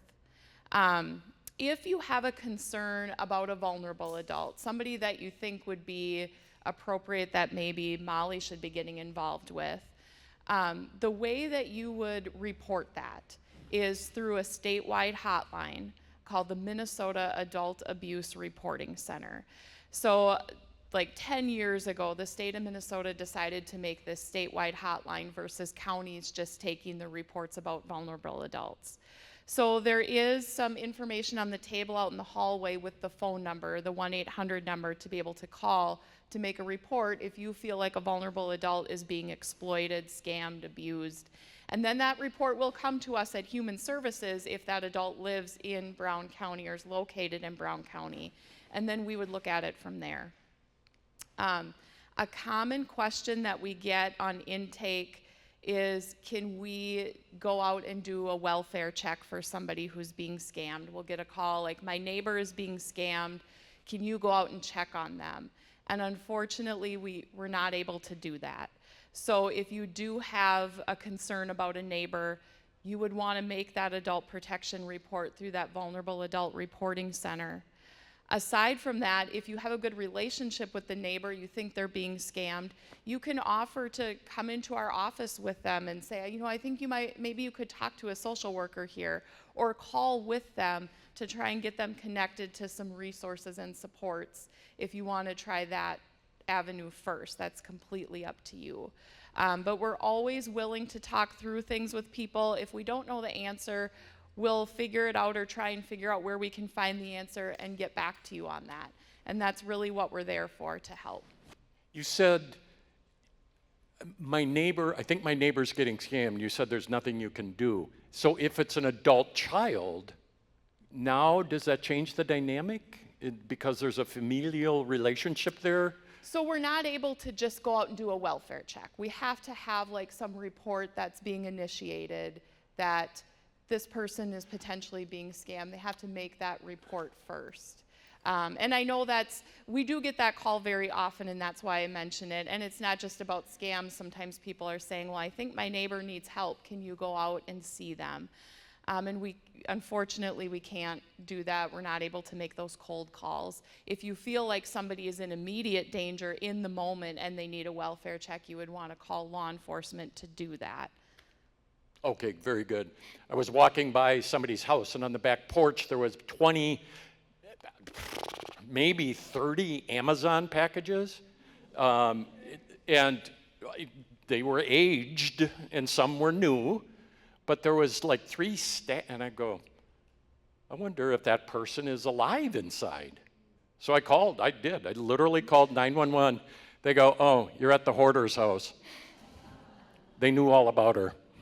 They said, yeah, we'll talk to her, but thanks for bringing it to our attention. All right, let's be a little informal now. I don't need the slips of paper. Who's got a question for this panel?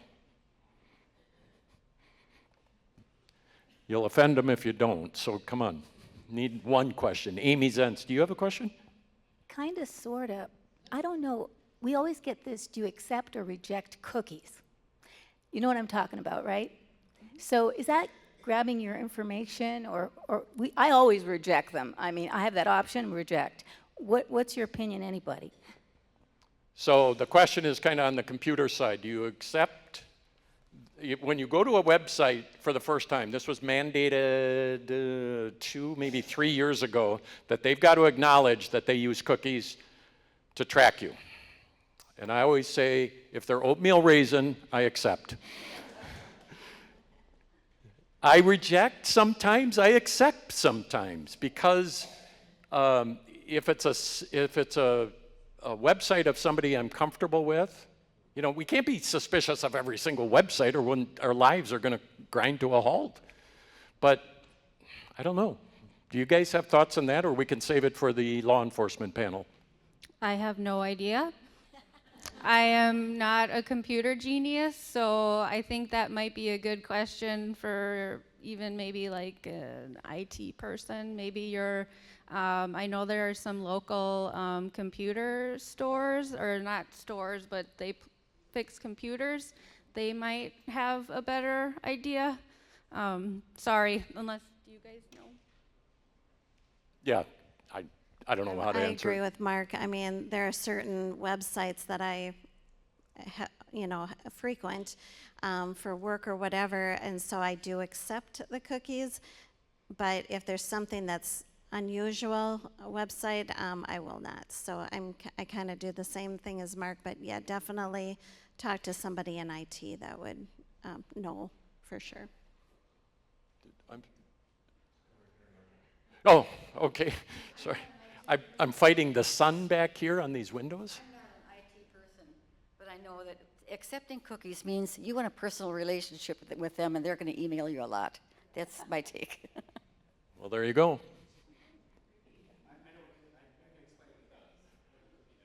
You can? Mike McDonald, New Ulm Cable Access TV, let's give him a hand. Come on down here. Look into the camera. I'll go this way. I'll edit it so I can't see myself. So a cookie is just basically every single website that you visit takes some of your personal information and then tailors the experience based on that. So whenever you go to a new website, they are required by European law to ask you if you want them to take that personal information. So if you don't want to share any of your personal information, and when I say personal information, I mean they can take, basically when your browser loads a web page, it saves a little bit of information for every web page that you load. The cookies that they're tracking are all the information from all the other websites that you visited. So when you go to Amazon and you search for bath towels, that information is then taken by your browser and added to your cookies. So when you go to the next website, that website will hear that you searched for bath towels and then will deliver an ad to you specifically tailored to your previous results on other websites. So if you're looking for a personalized experience on a website where they can deliver personalized advertisements to you, then you can accept the cookies. If you do not want people to send personalized advertisements, you go to Amazon, and they've already preloaded what they think that you want, then reject the cookies. That's essentially what it is. They are tracking your personal information, where you've been before, where you're going next, all that kind of thing. And my former dentist is here with his hand up. Excuse me, retired Kenny. I've recently noticed that all my devices are talking to each other. I will search something on the internet, building materials. My TV starts giving me ads for building materials. My cell phone starts giving me ads for building materials. My landline. So these devices are talking to each other. Here's where I am at on this. Nothing is 100% secure, ever. And it's a moving target. They say you should change your 75 passwords once a month. And those passwords should have capital letters, small letters, symbols, be 35 members long, and share them with nobody. Memorize them all. Yeah, right. Very good. Kenny Winchell, thank you. Did I see another hand?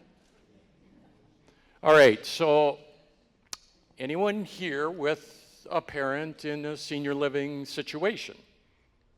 Nobody here has anybody, an adult parent? Well, maybe we're all heading to the, yeah. Some of the people in NewCat will have people in senior setting, and they get concerned, or let's go back a little bit. What are things they should watch for, and then what should they do? What are some telltale signs? I don't like the feel of this. I need to talk to somebody about mom or dad. Candace, start with you first.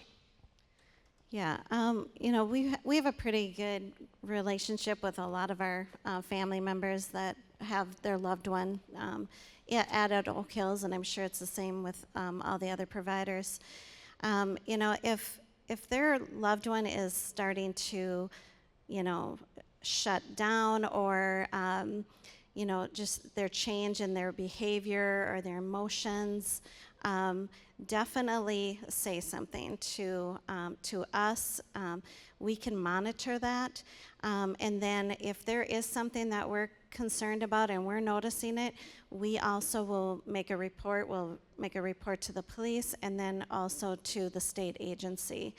And so if there's anybody, if they're noticing that their loved one is, just acting a little differently, it's really important to tell us and to talk about it. Because, sometimes it can just be something medically also, but it could also be something where they're being scammed. So very important to communicate. Molly, Aaron, so the adult child has talked to Candace, talked to the staff, whether it's at Ridgeway, et cetera. Now what? What would you advise, or what might be a next step? It really depends on the family and the individual, but as far as, like Candace said already, look for any changes. Another one, as far as scams go, if you notice your loved one is driving at unusual times, if they have limitations on their driving and you notice they're driving an hour away, that's typically a sign as well, because a lot of these scammers will say you have to go to a specific bank they'll say to get Bitcoin or something like unusual like that. So if you notice any of that, if you notice any more confusion or aggression, those are some other signs as well. And like Aaron mentioned earlier, you're always welcome to contact us, and we can try to help you in any way we can. We can help you find resources. If that's a conversation that maybe you would like to bring your family member in, we can have conversations with you with them as well. It is always a volunteer situation, so we can't force anybody into making any changes. Another thing I would recommend as well, if you do notice changes with, like Candace said, with behavioral changes, cognitive changes, if they seem more fearful, if they seem more agitated, you can always contact their physician as well. That's another great option, is to take them to their doctor, rule out any medical problems as well. So physician, reach out to a physician. You can always reach out to us, consult with other family members, reach out to facilities. If your family member wants or needs more help because of their cognition, assist them. Get their names on waiting lists for facilities now. If you take away nothing, take this away. And Molly stated it perfectly. Reach out. Reach out. Reach out. We've been trying to drive that point home with the bank panel. Just go in and talk to them. Doesn't even have to be your bank. Any one of them will talk to you. Reach out. All right. Aaron. Oh, yeah, hand Aaron the microphone, please. She mentioned they want you to go out of town.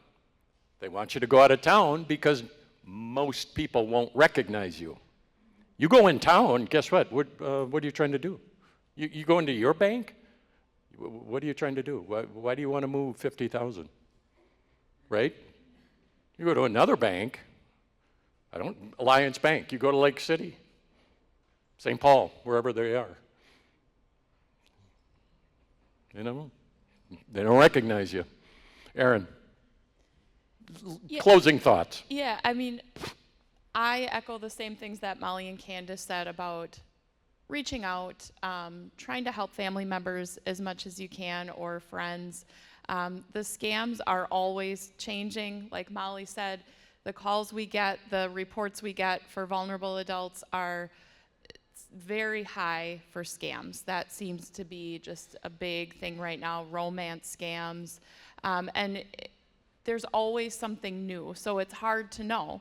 But just taking your time when you're getting emails, if somebody's reaching out to you and they're saying they need money now, taking your time to think through it, calling somebody if you need to call, if you've got a loved one that you feel is a victim of a scam, not being afraid to talk with them about it and just saying, hey, I know like a lot of people get affected by this and I want to make sure that you're safe and I really care about you. And that's a lot of times how we would approach situations too, is to talk with somebody and say, you know, people care about you and we want to be able to help you. Okay, very good, excellent.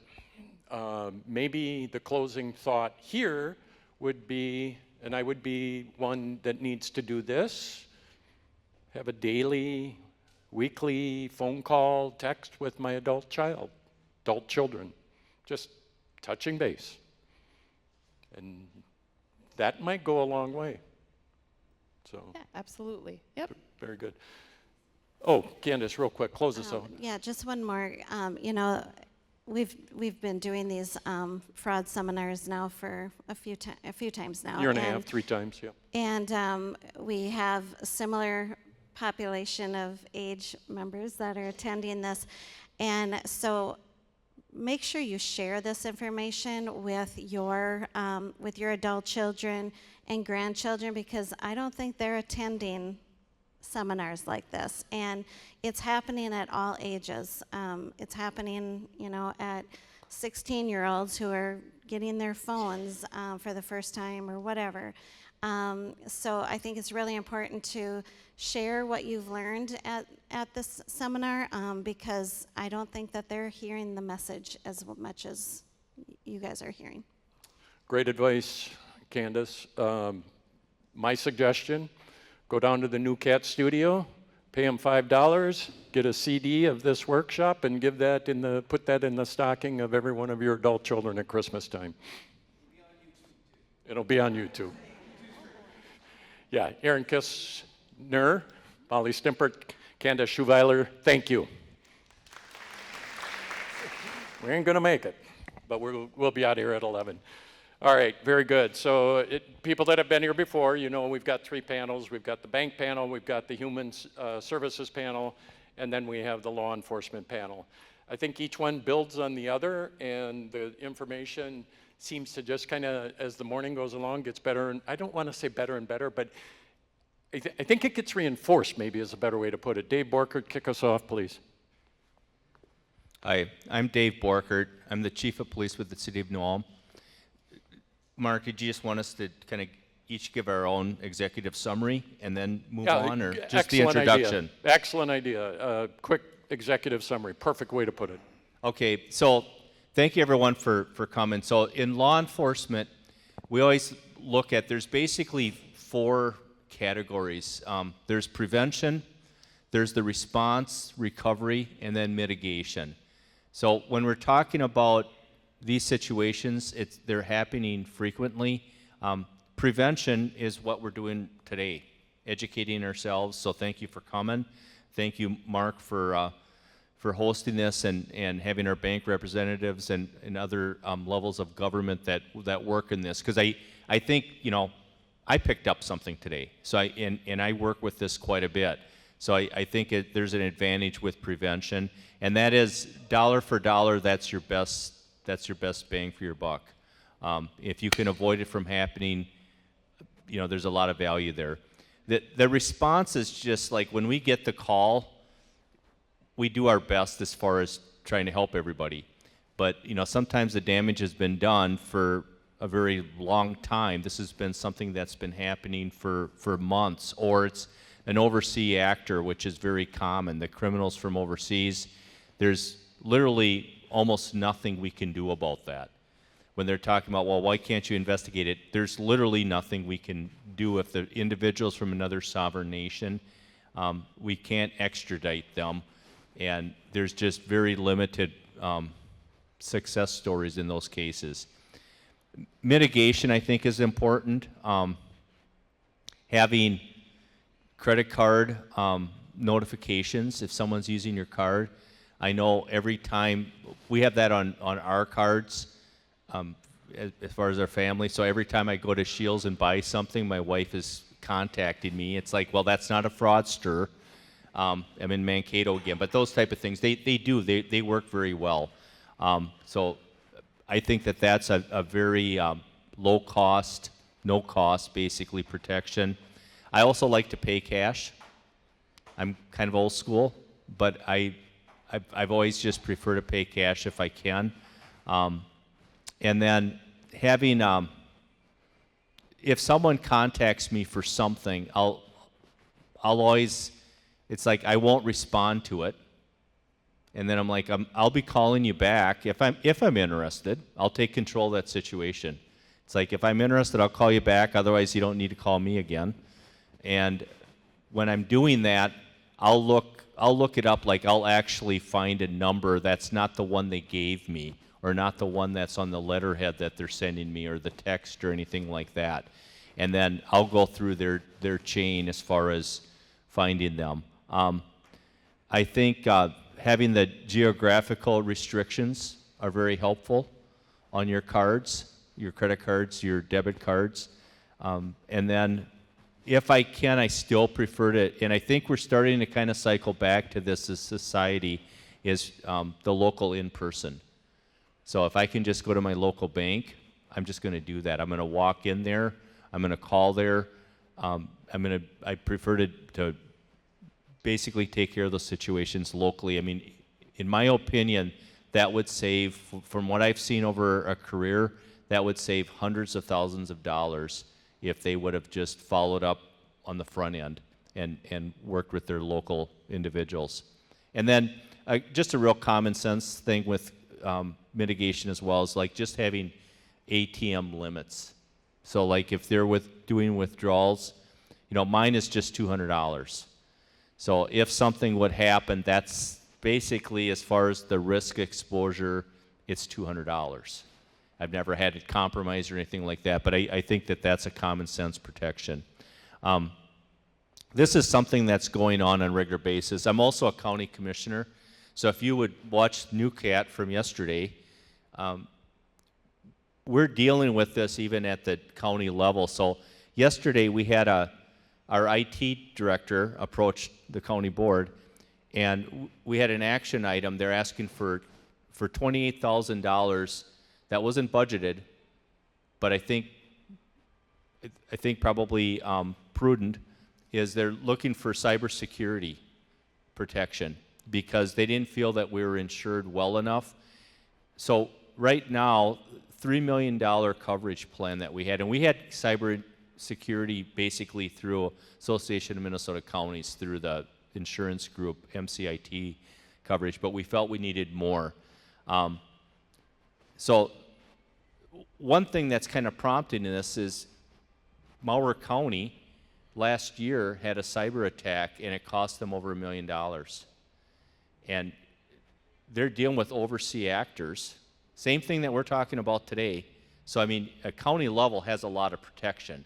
They've got subject matter experts with the IT directors. They've got associations. They've got networks that they work with that are trusted, and they fell victim. So when we're talking about, you're embarrassed because something happened, I mean, we have professionals, well organized, that are falling victims. And literally the individuals that, when they're talking about these ransoms, these overseas actors, they're negotiating with them. And if you watch the NewCat presentation, I mean, I was getting frustrated up there. It's like, how can you be negotiating with a criminal? But they are. And there's, it's just kind of like, I don't know, on the checklist, it's like, well, we need our information back because they can literally shut down the operation of the county for the most part. I mean, you're still going to have a sheriff's, deputies are still responding, that kind of thing, but it's a major hurdle. And that's happening in real time. And I don't know the overall solution other than, again, prevention, educating ourselves, being careful, practicing what they say, good judgment or common sense. But if, we didn't grow up around this. And so that's the other thing that I'm just going to keep moving on here. I don't want to use up all the time. But the phases, one of the biggest issues that we're talking about when we're talking about identity theft and cybersecurity, the technology, the advances happen much quicker than society could respond to it. So that's really what's happening, and that's young and old. I mean, that the younger people, I know for absolute certainty they're falling victim to this as well. It's not just us. It's everyone. But the advances have gone really fast, and we as society can't respond and adjust that quickly. And that's happening everywhere, and it's only going to get worse. With AI, I have a lot of concerns that the technology is just, it's incredible. So it wasn't meant to just be doom and gloom. It's just, you know, the positive thing is everybody's here today, and we're learning, and we're going to be better able to respond to that. And they'll read about it in the Journal tomorrow or soon, and they'll see it on New Ulm Cable Access TV. Andrew Konitschke, senior investigator, deputy, what do I call you? I'm the chief deputy now. I was the investigator for Brown County, and then I assumed this role about 6 months ago. A little closer, and Randy is? Randy is our new investigator for the Brown County Sheriff. Yeah, I kind of echo what Dave says. If your situation gets to the point where you have to call us, I would love to be able to tell you we're going to be able to solve the whole thing for you, but more than likely we will not. We do have subpoena power in our investigations. We can subpoena IP addresses. We can subpoena phone numbers. You know, we can subpoena information on email addresses. But the problem is in today's day and age, you can hide behind all that stuff. You can sign up for a Gmail account and you can put in all kinds of information that doesn't even pertain to you. The one thing that's a little harder to do is to hide your IP address. That's actually coming down to an internet service provider who, if a subpoena would probably tell us the actual name of that customer's, but there's lots of free Wi-Fi out there. There's all kinds of ways to get around that. And when we start doing these subpoenas and finding out that our suspect is maybe in another state, or maybe they're in another country, we lose interest pretty quickly because our Brown County Attorney's Office is pretty busy right now handling stuff that happens within Brown County. And from a feasible standpoint, sometimes it wouldn't be beneficial to go after somebody who's in another state and try to extradite them back to Minnesota to face charges. So, you know, we'll do the best we can. Maybe we'll be able to get you some information, but if we're your last call, we'll do the best we can, and that's about it. That's a good way to put it. If we're your last call, there's not much that is going to get done.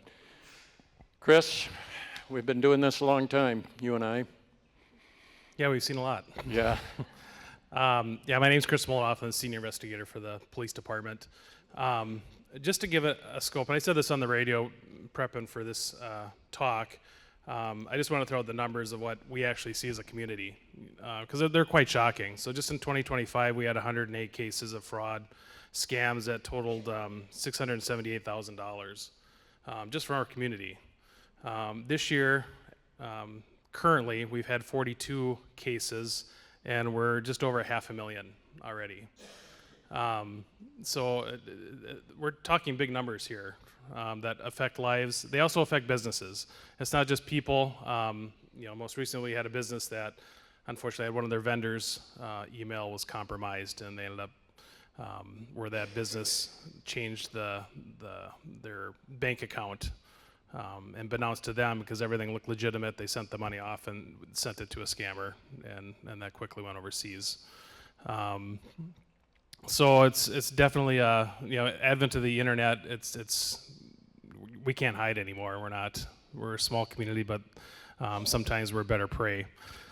One thing that I do just want to touch on again is identifying these things. That's really, like Dave said, prevention is where we stop this, because it's not going to go away, and we need to catch it before we get caught up in it.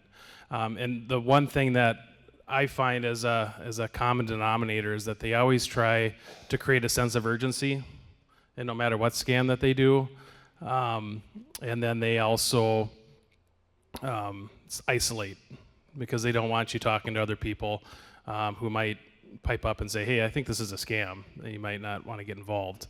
I see that a lot. And a lot of times once we confirm it's a scam and then we talk to them individuals later, they see that. It's like, yeah, I wasn't talking to my friends. They were telling me not to talk to anybody. But at that point, unfortunately, it's too late. And as far as the investigation portion goes, yes, it is very difficult, just like Chief Deputy Kanischke said. I often call it going down the rabbit hole because they use so many different numbers, so many different email addresses.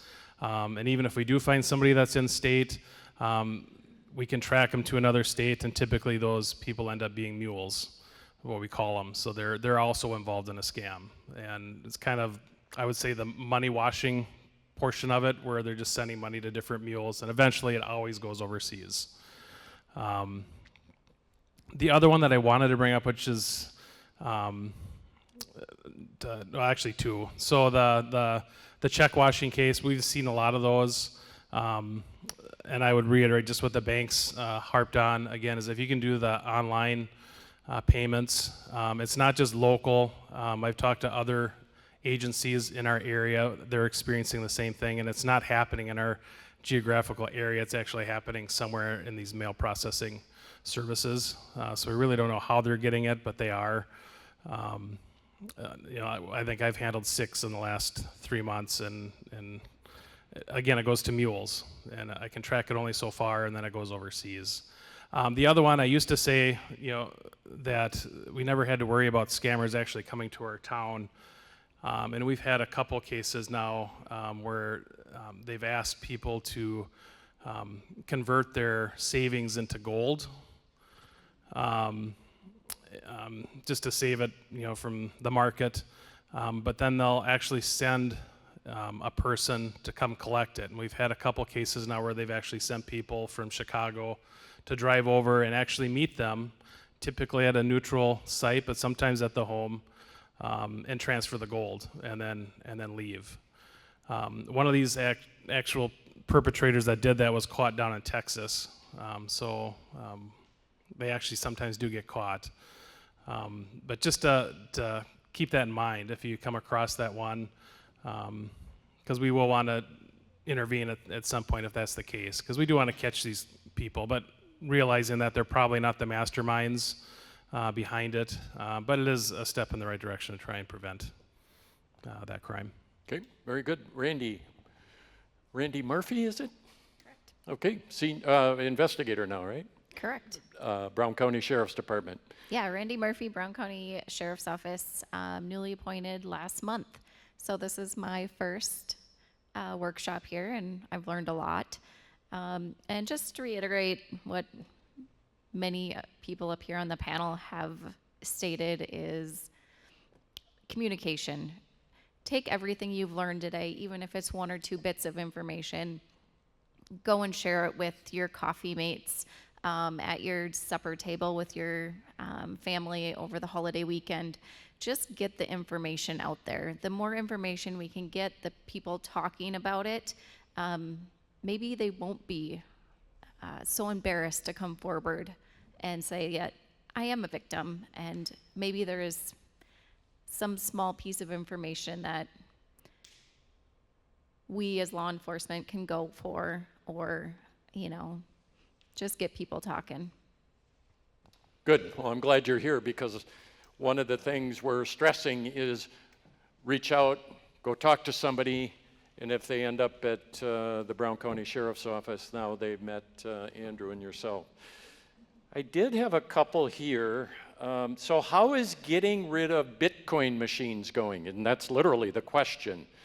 If some of you will remember, Bitcoin machines were being placed in, I think Quick Trip had them for a while, didn't they? Didn't they have Bitcoin machines? I believe Quick Trip did. I think Freedom, or former Freedom, has one.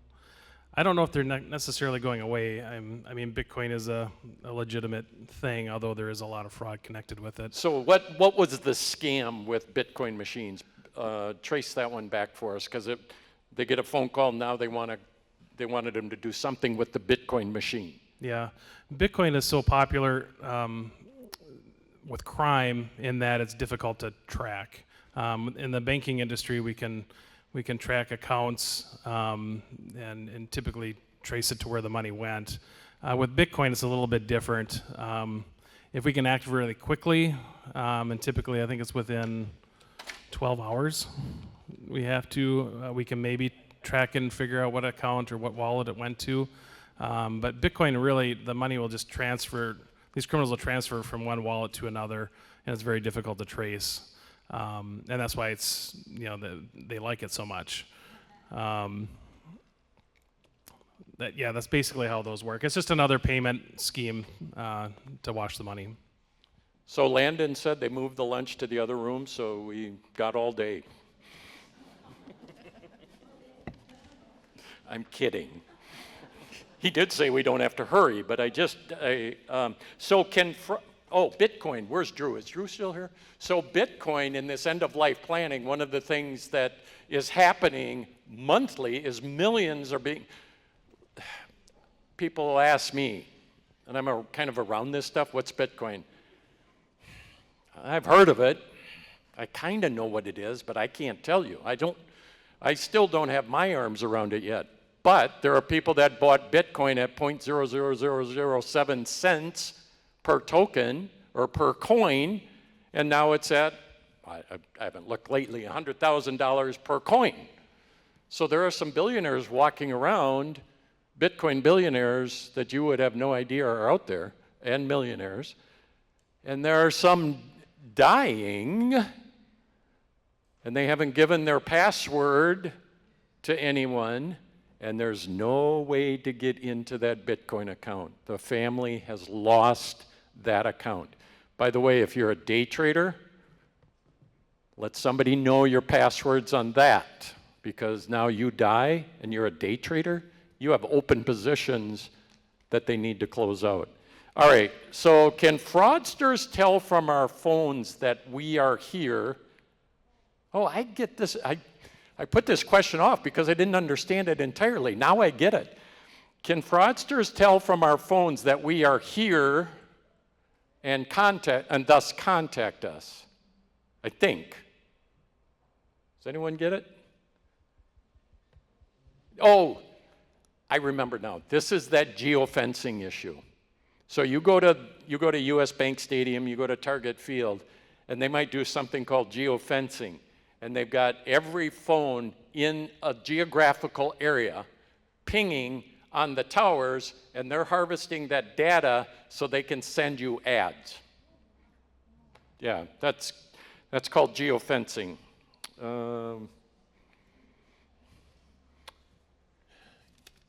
Outgoing mail slot. Can a person stop? Can a South Point? How to block spam? Printer ink. Credit card, debit card.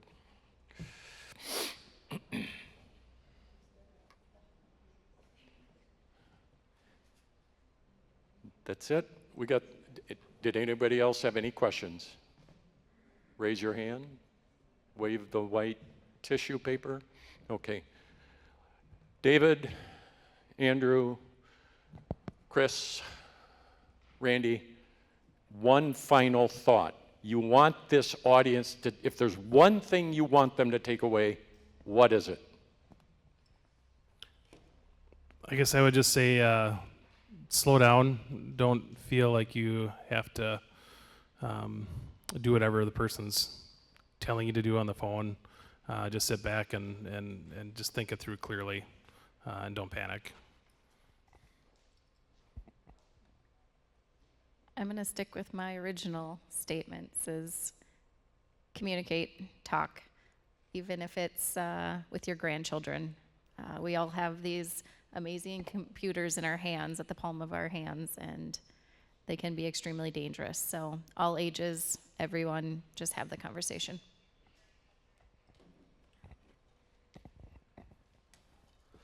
Oh, what was I going to say? I had something good going on here. Yeah, probably just the thing is that when the scammers call you, they want to try and create this and make it an emergency to try and get you to act. And I can tell you, nothing in the banking industry or owing people money is an emergency. And if they try to convince you that you somehow need to physically bring them this cash because of some banking issue or some other banking entity is going to take the money out of their account, that's not realistic. It's not an emergency. I mean, everything can wait. I haven't seen any kind of emergency where you got to pay that kind of money to somebody that fast time. One, government doesn't even work that way, so that'd be my suggestion. So they'll isolate, and then everything's got to be hurry, hurry, hurry, or first everything's got to be hurry, hurry, hurry, but don't tell anybody.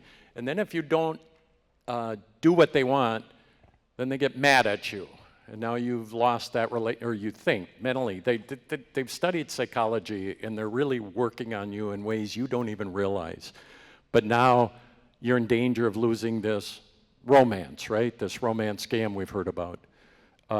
If you don't do what they want, they get mad. So, Dave, last thoughts.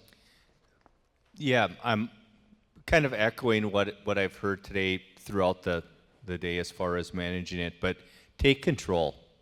So if you have a situation, someone calls you, we talked about it's a dire emergency. It's like, if you feel you need to follow through and follow up on it, take control and you call them, and you call on a number or email contact that you've researched yourself, not what they're providing. Because we'll have that happen on a regular basis. Like, well, because the letterheads are convincing, or the text is, when they're texting, it's convincing. It's like right here, it has their number. That's the number they want you to call them at, or the email. So again, take control, be skeptical. What we've just learned today, reinforced today, take control of that situation. It's like, no, it's a little bit, I think, Midwestern. We tend to be Minnesota nice, New Ulm nice. And you don't want to, come back and kind of snap back at people. But it's like, I'll call you if I'm interested. I'll be in contact with you, and then basically hang up and go through their, research the number, contact the phone number for whatever the banking association is or the bank is, and then go through their tree as far as finding that employee. That's what I'll do. It's like, okay, you're with whatever banking institution or whatever company. What's your employee number? If I'm calling, you have to have some type of identification. What's your employee number? What's your name? What's your, and get that information from them, and then just simply hang up and contact them. If they gave you everything legitimate, you'll find it. You'll find that individual. Someone's hand is up.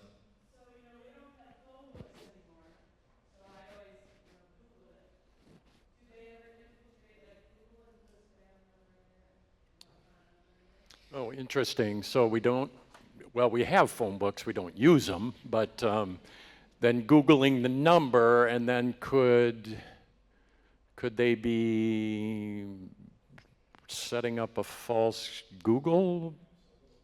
Is that kind of what you're asking? Yeah. And of course they could, but have you guys seen that? I haven't. Have you experienced that? Yeah, we've seen some cases in the county where somebody will kind of take a local business name and create a website based on that with different phone numbers. And somebody was looking to buy a tractor, and then this place, they were thinking they were buying a tractor through this website. These people actually existed, but they didn't. They were just a farming LLC. They didn't sell tractors, but some entity overseas copied their website, put their own phone number in there, and was able to scam a bunch of people out of money.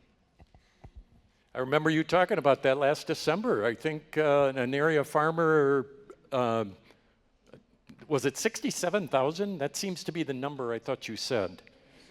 So at least my memory's not going. Everything else is going, but not my memory.